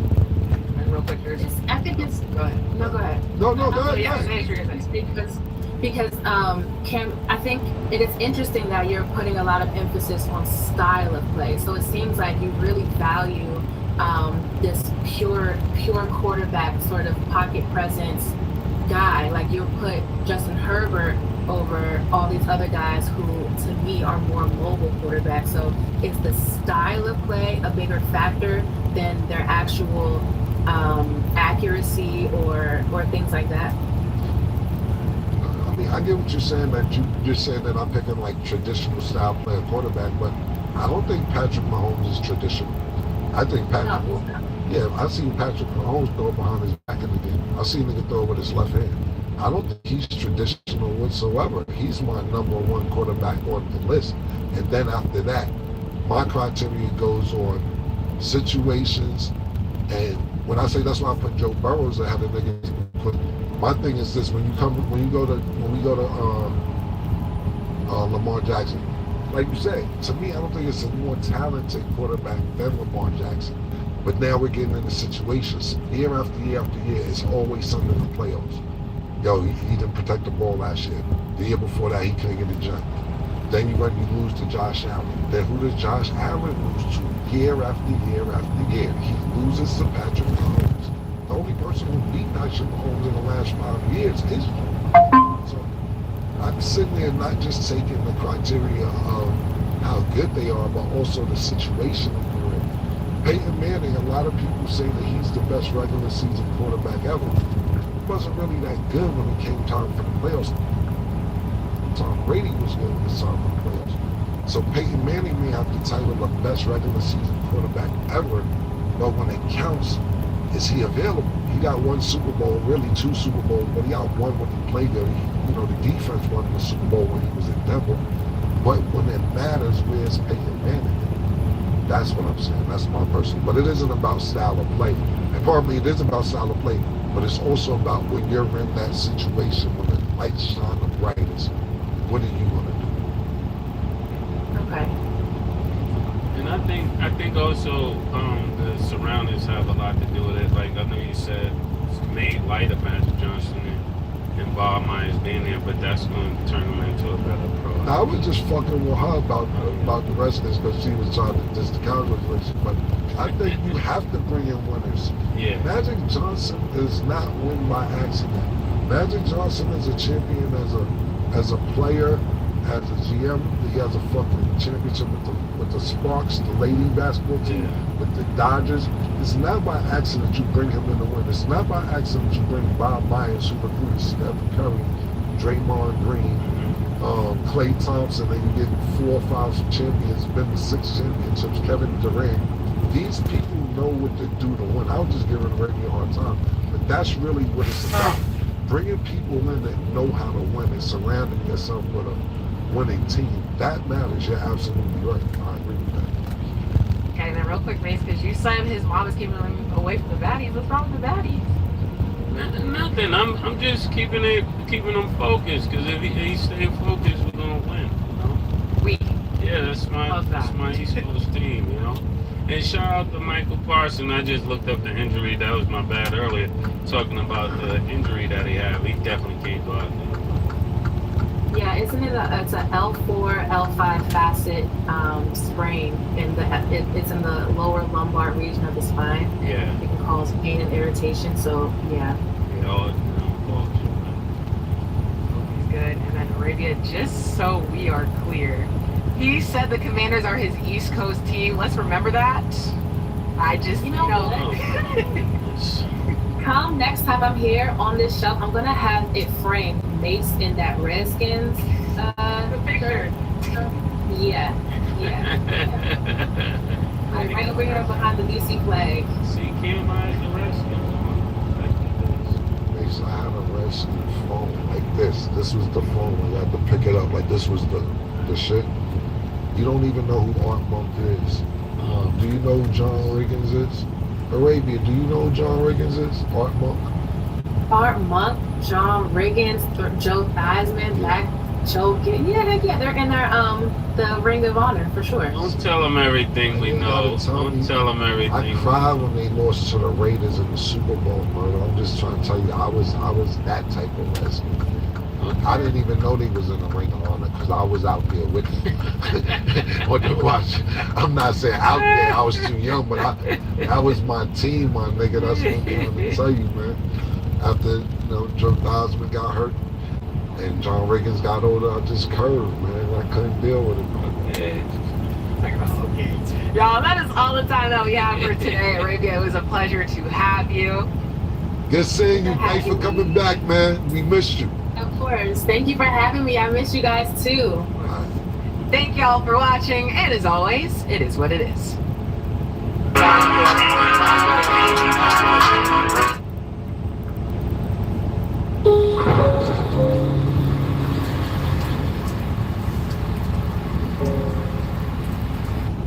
What's good, everybody? It's your boy, O'Shea Duke Jackson, back at it again with another episode of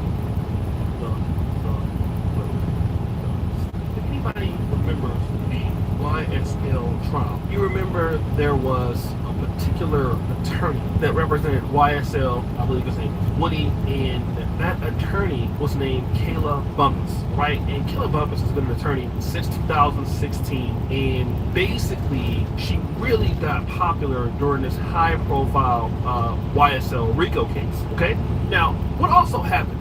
Now, during this trial, while it was going on, Kayla is also known as, let me just say, like a clout chaser, because she was also going live, revealing and talking with YSL Woody almost every day about the trial. So when we were first introduced to Kayla Bumpus, my first impression of her is that I expect her to come out here and show out. I put her so high on a pedestal, and I still do to some degree. I was thinking she was going to put the stylish, intelligent, professional black girls that's in law on the map. As I watched the district attorney Love try to belittle Kayla Bumpus on the stand when she outed the judge for having this ex parte meeting with Woody, I was rooting for this woman, although she had said that she had known the defendants for quite a while. No big deal, right? They're from Atlanta. That makes sense. I wasn't expecting for her to be married to one of the defendants, but that's her prerogative. However, Kayla Bumpus When she initially made her YouTube channel, I already knew what type of time it was. When she consistently went on live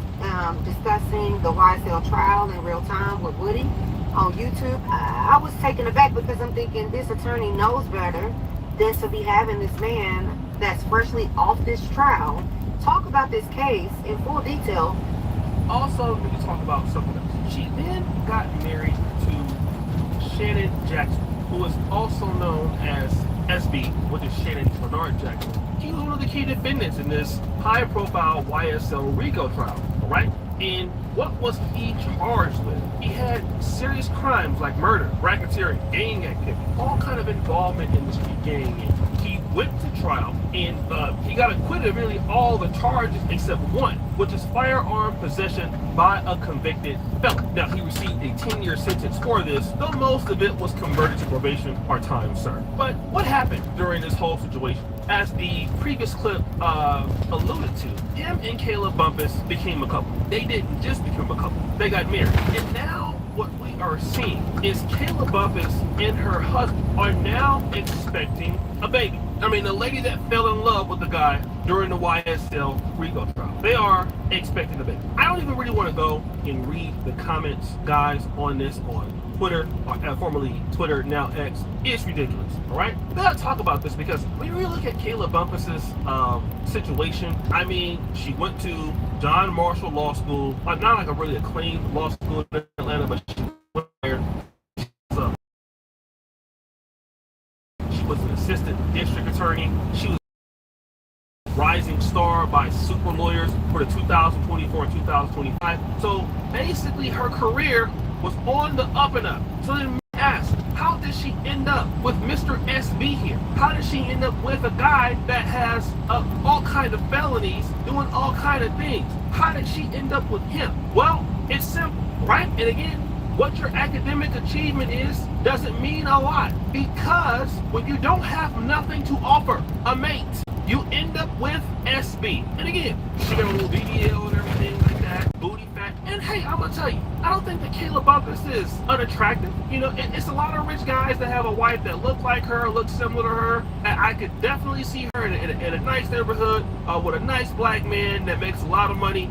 She's you know, somebody may say that she's met a lot of rich women or men that are married to successful men.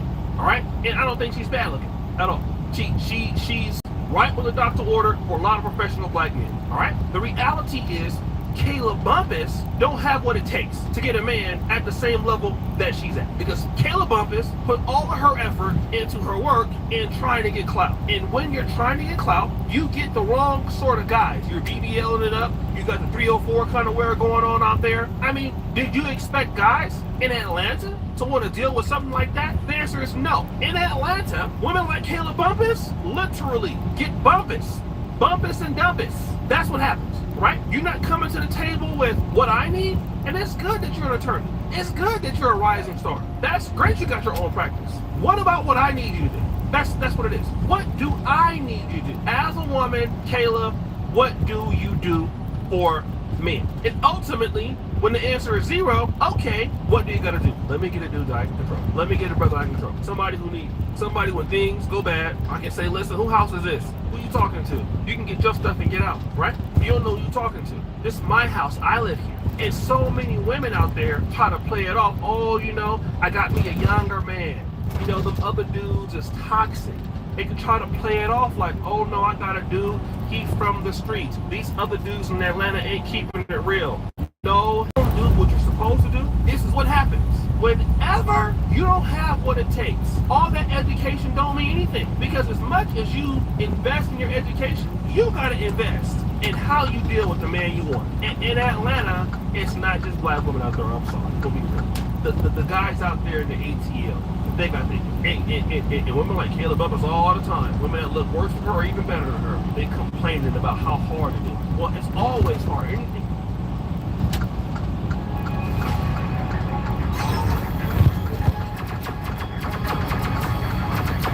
How hard it is. Well, it's always hard. Anything that's worth having is hard. But you got to be with the doctor's order. And once you don't be with the doctor's order, you're going to find a lot of successful women out there. Went to college, beautiful, worked hard, they're gonna end up just like Caleb Buttons, because that's what they can get, and then turn around and say, "Oh no, it's because I like the bad boys." No, it's not about that. You see, when you see these women with these dudes and they professionals, I can see when they're younger and they like bad boys. Once women get to a certain situation of the average American spends more time planning a vacation than they do planning their taxes, which is why so many people are overpaying their taxes. But what if I told you it's your choice how much you pay in taxes? Wichita, well, as a licensed attorney who's not your attorney, who keeps a copy of the federal income tax code in his office, I can tell you that this is a rule book, and the financially savvy who understand the rule book can use it to pay less money in taxes legally. In this video, my goal is to show you different strategies that you can use to pay less money in taxes as somebody who works a job, or as an investor, or as a business owner, but I am not your tax advisor, so if you have specific tax questions, please talk to a licensed advisor in your area, because if you do it wrong, you can face penalties, fines, and potentially even end up in jail. The tax code says if you take risks with your money, you are going to be rewarded with lower tax rates. But if you don't take risks, which in the IRS means you just work a W-2 job, then you're going to be paying the highest tax rates, known as ordinary tax rates. Now, I rounded these numbers. These are for single filers, and what it says is if you make under $12,000 a year, you're going to be paying 10% of the money in taxes. For every dollar you earn between $12,000 to $47,000, you're going to pay 12% of that money in this bracket in taxes. For every dollar you earn between $47,000 to $100,000 a year, you're going to pay 22% of this money in taxes. For every dollar you earn between $100,000 to $192,000, you're going to pay 24% of that money in taxes. For every dollar you earn between $192,000 to $244,000, you're going to pay 32% of that in taxes. For every you earn between $244,000 to $609,000, you're going to pay 35% of the money in taxes. And for every additional dollar that you earn above $609,000, you're going to pay 37% of this money in taxes. And on top of this, you're also going to have to think about your Social Security taxes and your Medicare taxes plus state taxes. That's your ordinary income tax rates, assuming that you take no risk with your money, you're just working a job. But as soon as you start investing your money in the stock market, you get to qualify for tax breaks. As soon as you start investing your money in real estate, you qualify for more tax breaks. And as soon as you start investing your money into building a business, you get to qualify for even more tax breaks. So let me break this down on how you can do this. If this person with a nice mustache makes $100,000 a year from their job, well, first thing you gotta do is pay your federal income taxes, $13,800. Then you have to pay your FICA taxes, that's your Social Security and Medicare taxes. That's an additional $7,600. Then you might have to pay state taxes. Let's assume you don't live in a super high tax state like California or New York. Well, now you got to pay an additional $3,000 or so in tax on top of that, which means you're going to be left with a... LinkedIn ads lets you target the right people. Kicks in. Did you get that? Was it good? Left with about, again I'm rounding the numbers, about $75,000 after all of your taxes, and now you can spend this $75,000. But what happens now if you do it a little bit differently? What happens now if you earn that money from your stock longer than a year? This profit that you make is called long-term capital gains, and the long-term capital gains tax rates are very different than the ordinary tax rates you pay when you earn your money from a job. The long-term capital gains tax rates at the time I'm recording this video are 0% on the first $47,000, then 15% up to $519,000. Again, I did round these numbers, and then your top tax rate here is 20% on everything you earn over $519,000.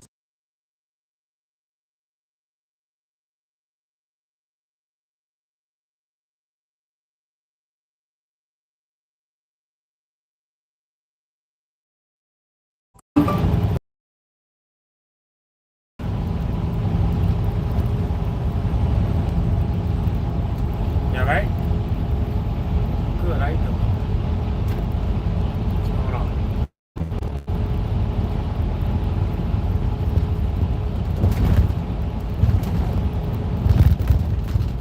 Oh yeah? What's that?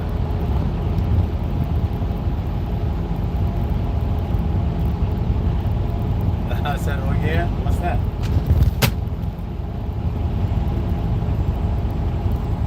Hello?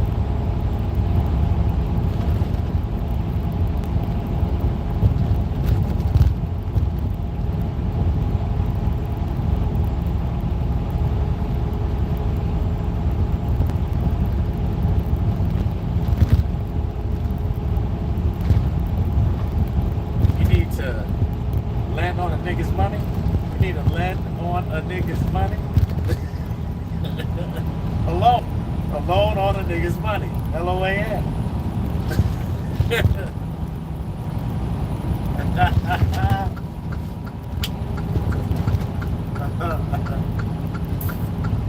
You did call me a nigga when you asked for a loan. What you need? Why do you need this first of all?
feel like could not Hey, have thanks more for the love. different Yo, yo, yo.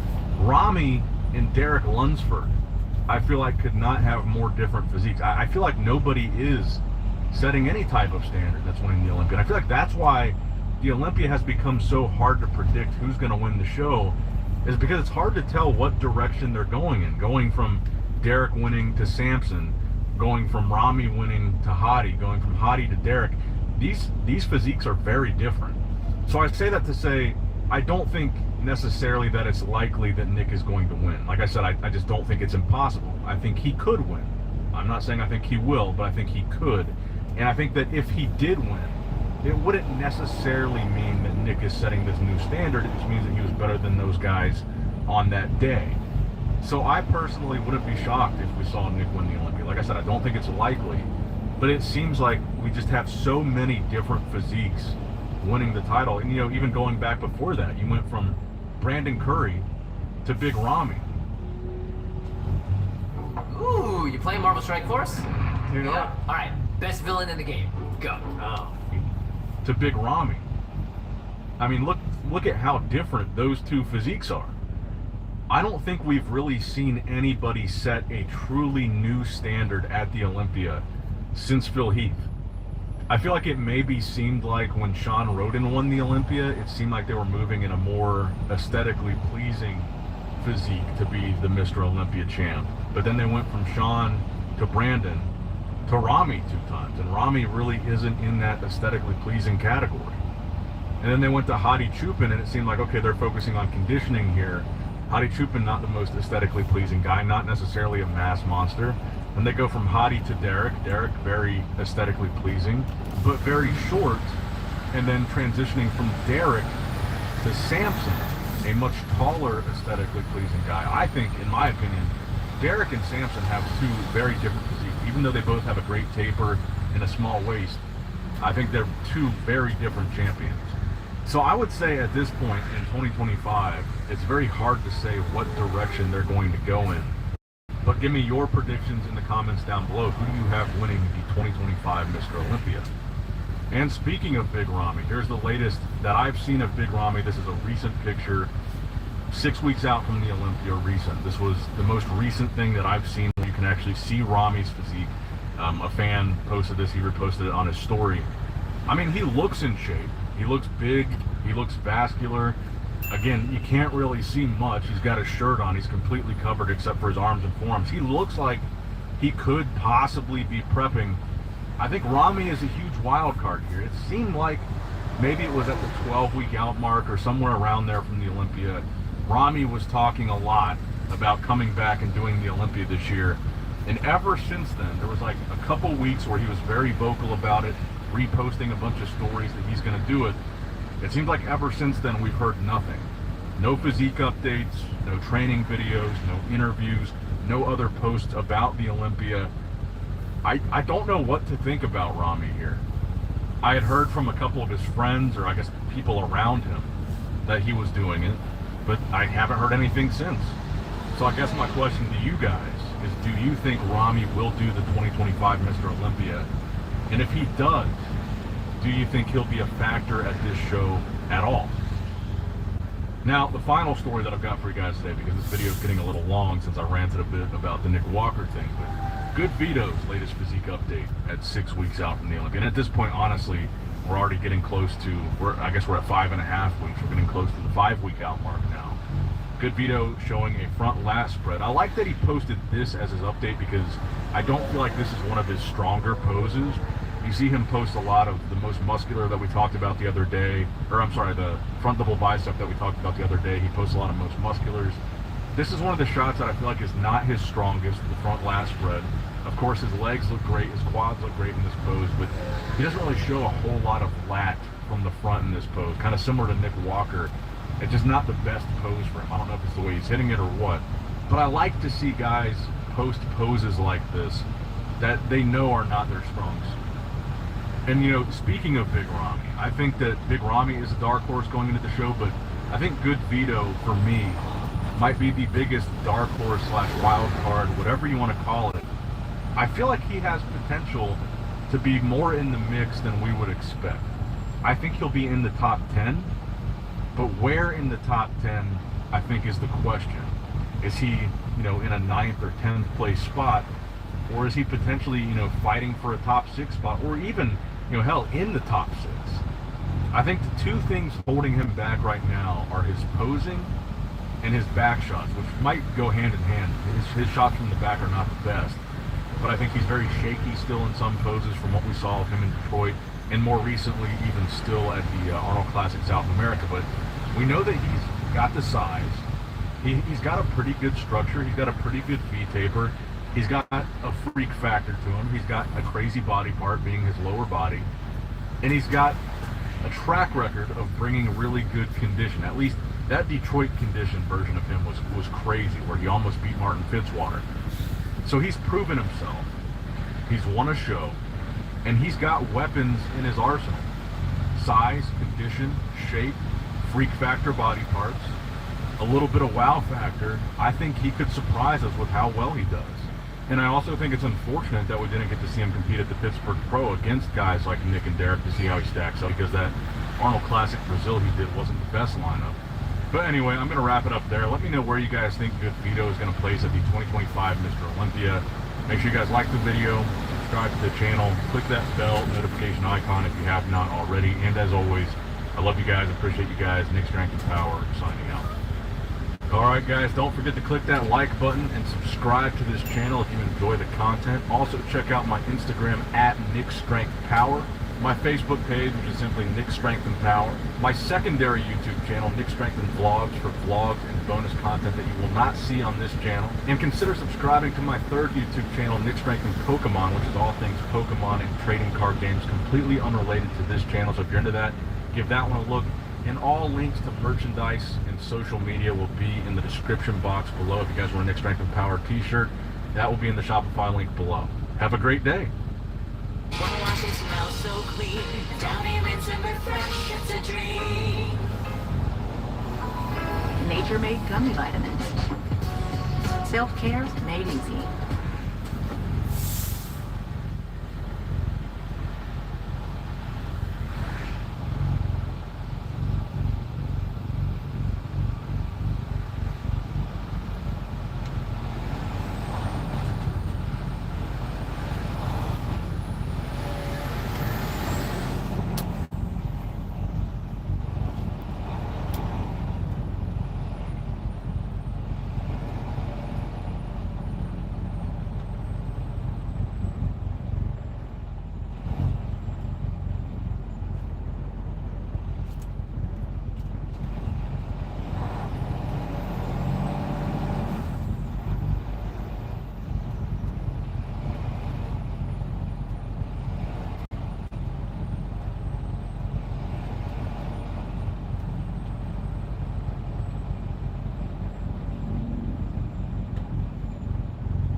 What's up?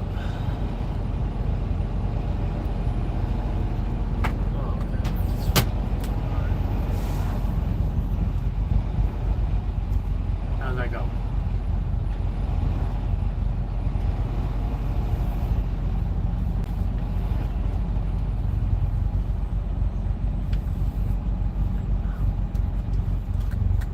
Apology for who? For them? To you? Did you get it? Yeah, did you get it? Outstanding. And now you're having a celebratory blunt. I love it. I love this.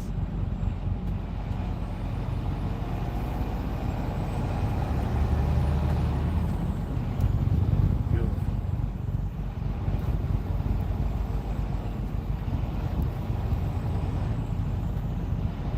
Oh. It's not too late. Not too late.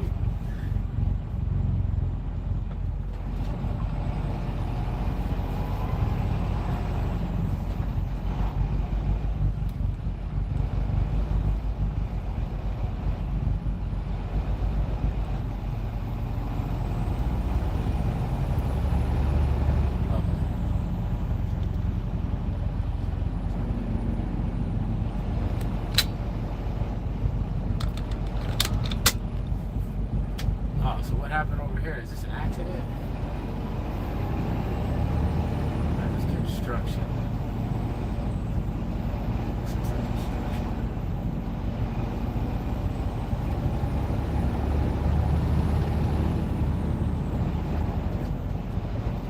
Yeah, that's construction. Construction on the bridge.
what you're doing? You have to kill that thing, or you'll live to regret it till the day you die!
Sis, thanks for your message. How have you been? At the Kendall? You flew all the way from the jungle?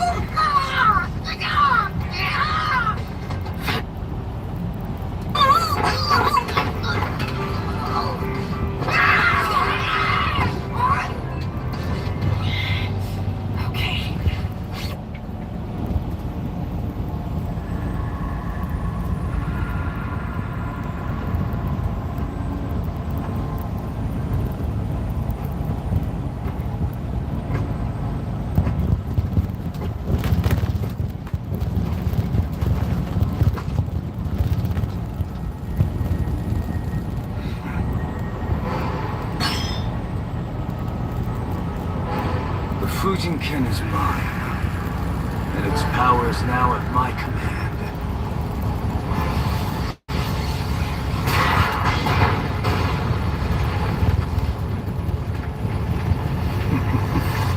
Just you wait, Yaiba Kurogane.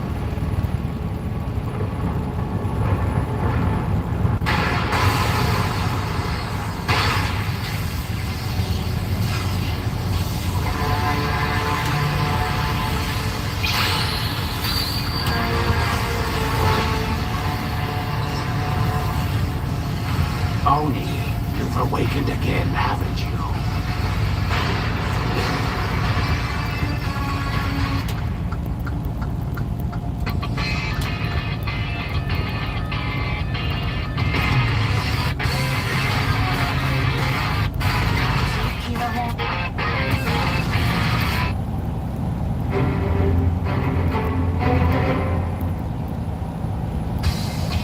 Alright, I'm heading out for school now.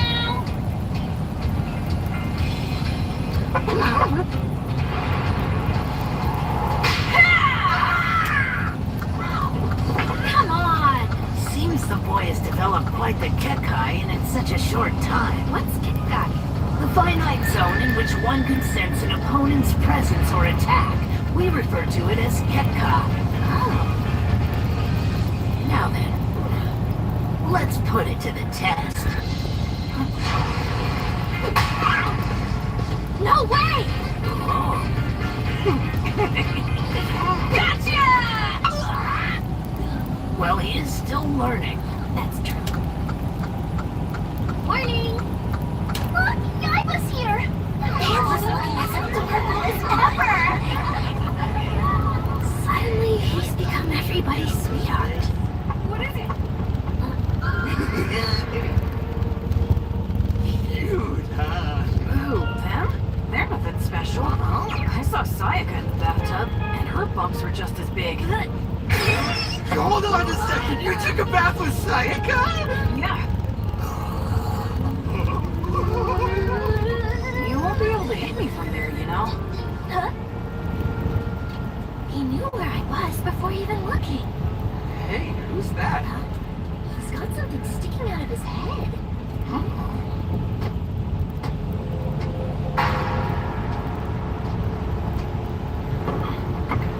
Oh, wait, I know him. It's Unimaru! You remembered my name, son brat. Oh, wait, something is different about you. Have you gotten stronger since we last fought each other? Want to find out? Then come and fight me! Fine! Bring it on, you dumb Oni!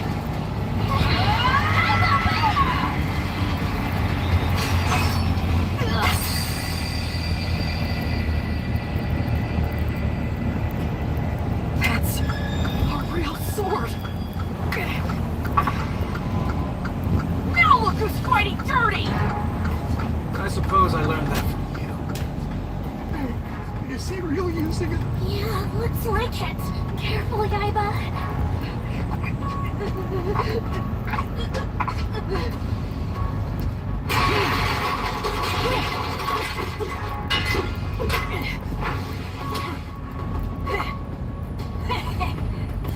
Nice toy you got there. If you think that's gonna save you, you're dead wrong.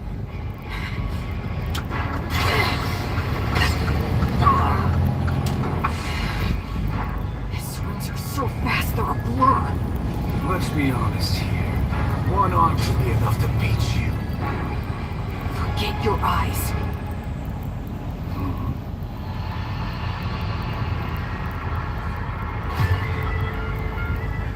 Right, bring it on! Don't make me laugh. Your Shingun is useless.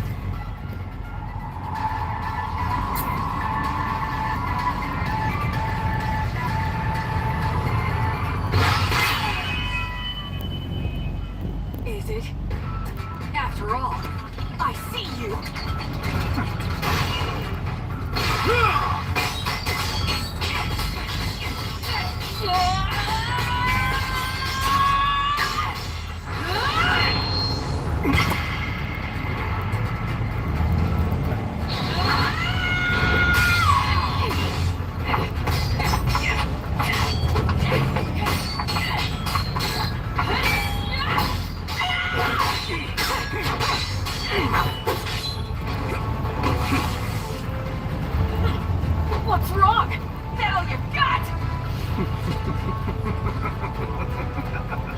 just about to ask you the same thing. What?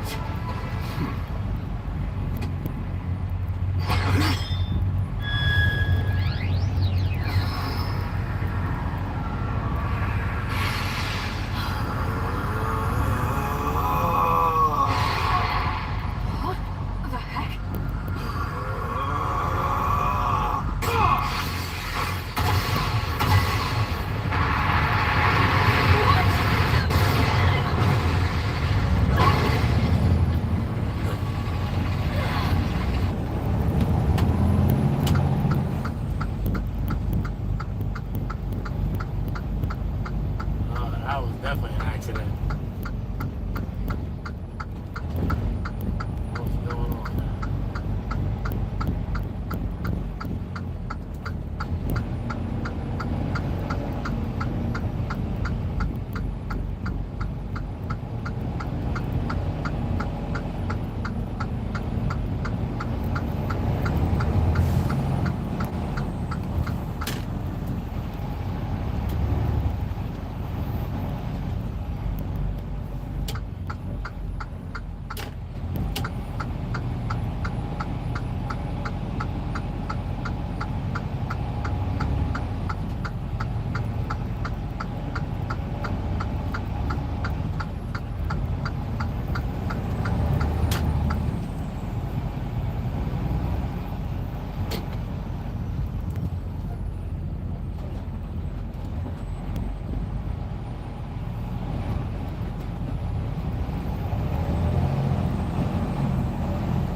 Bridge work?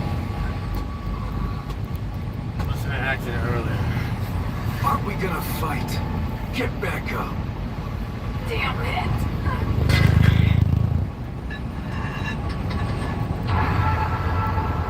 I hope you've learned your lesson.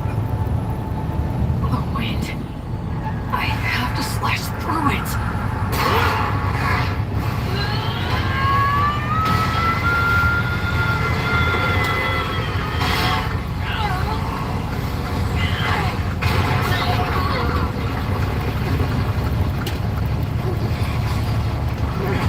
Unbelievable. Is he okay?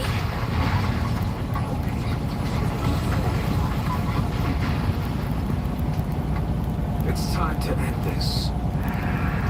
That's enough! We get it! You won, okay? Hold your tongue.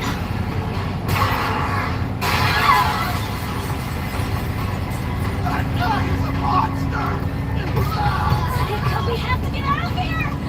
Stop it! Stop it! I can't give up. Sorry, Sayaka. You're finished!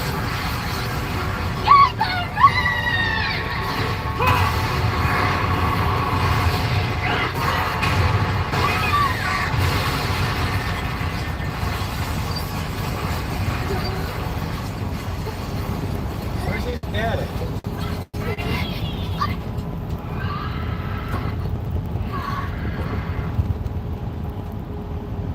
Yaiba Kurogane, you really are pathetic.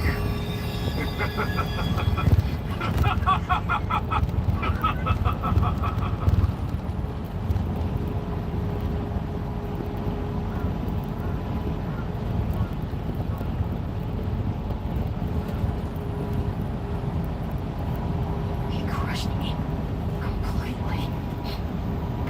I never had a chance against him. He's right.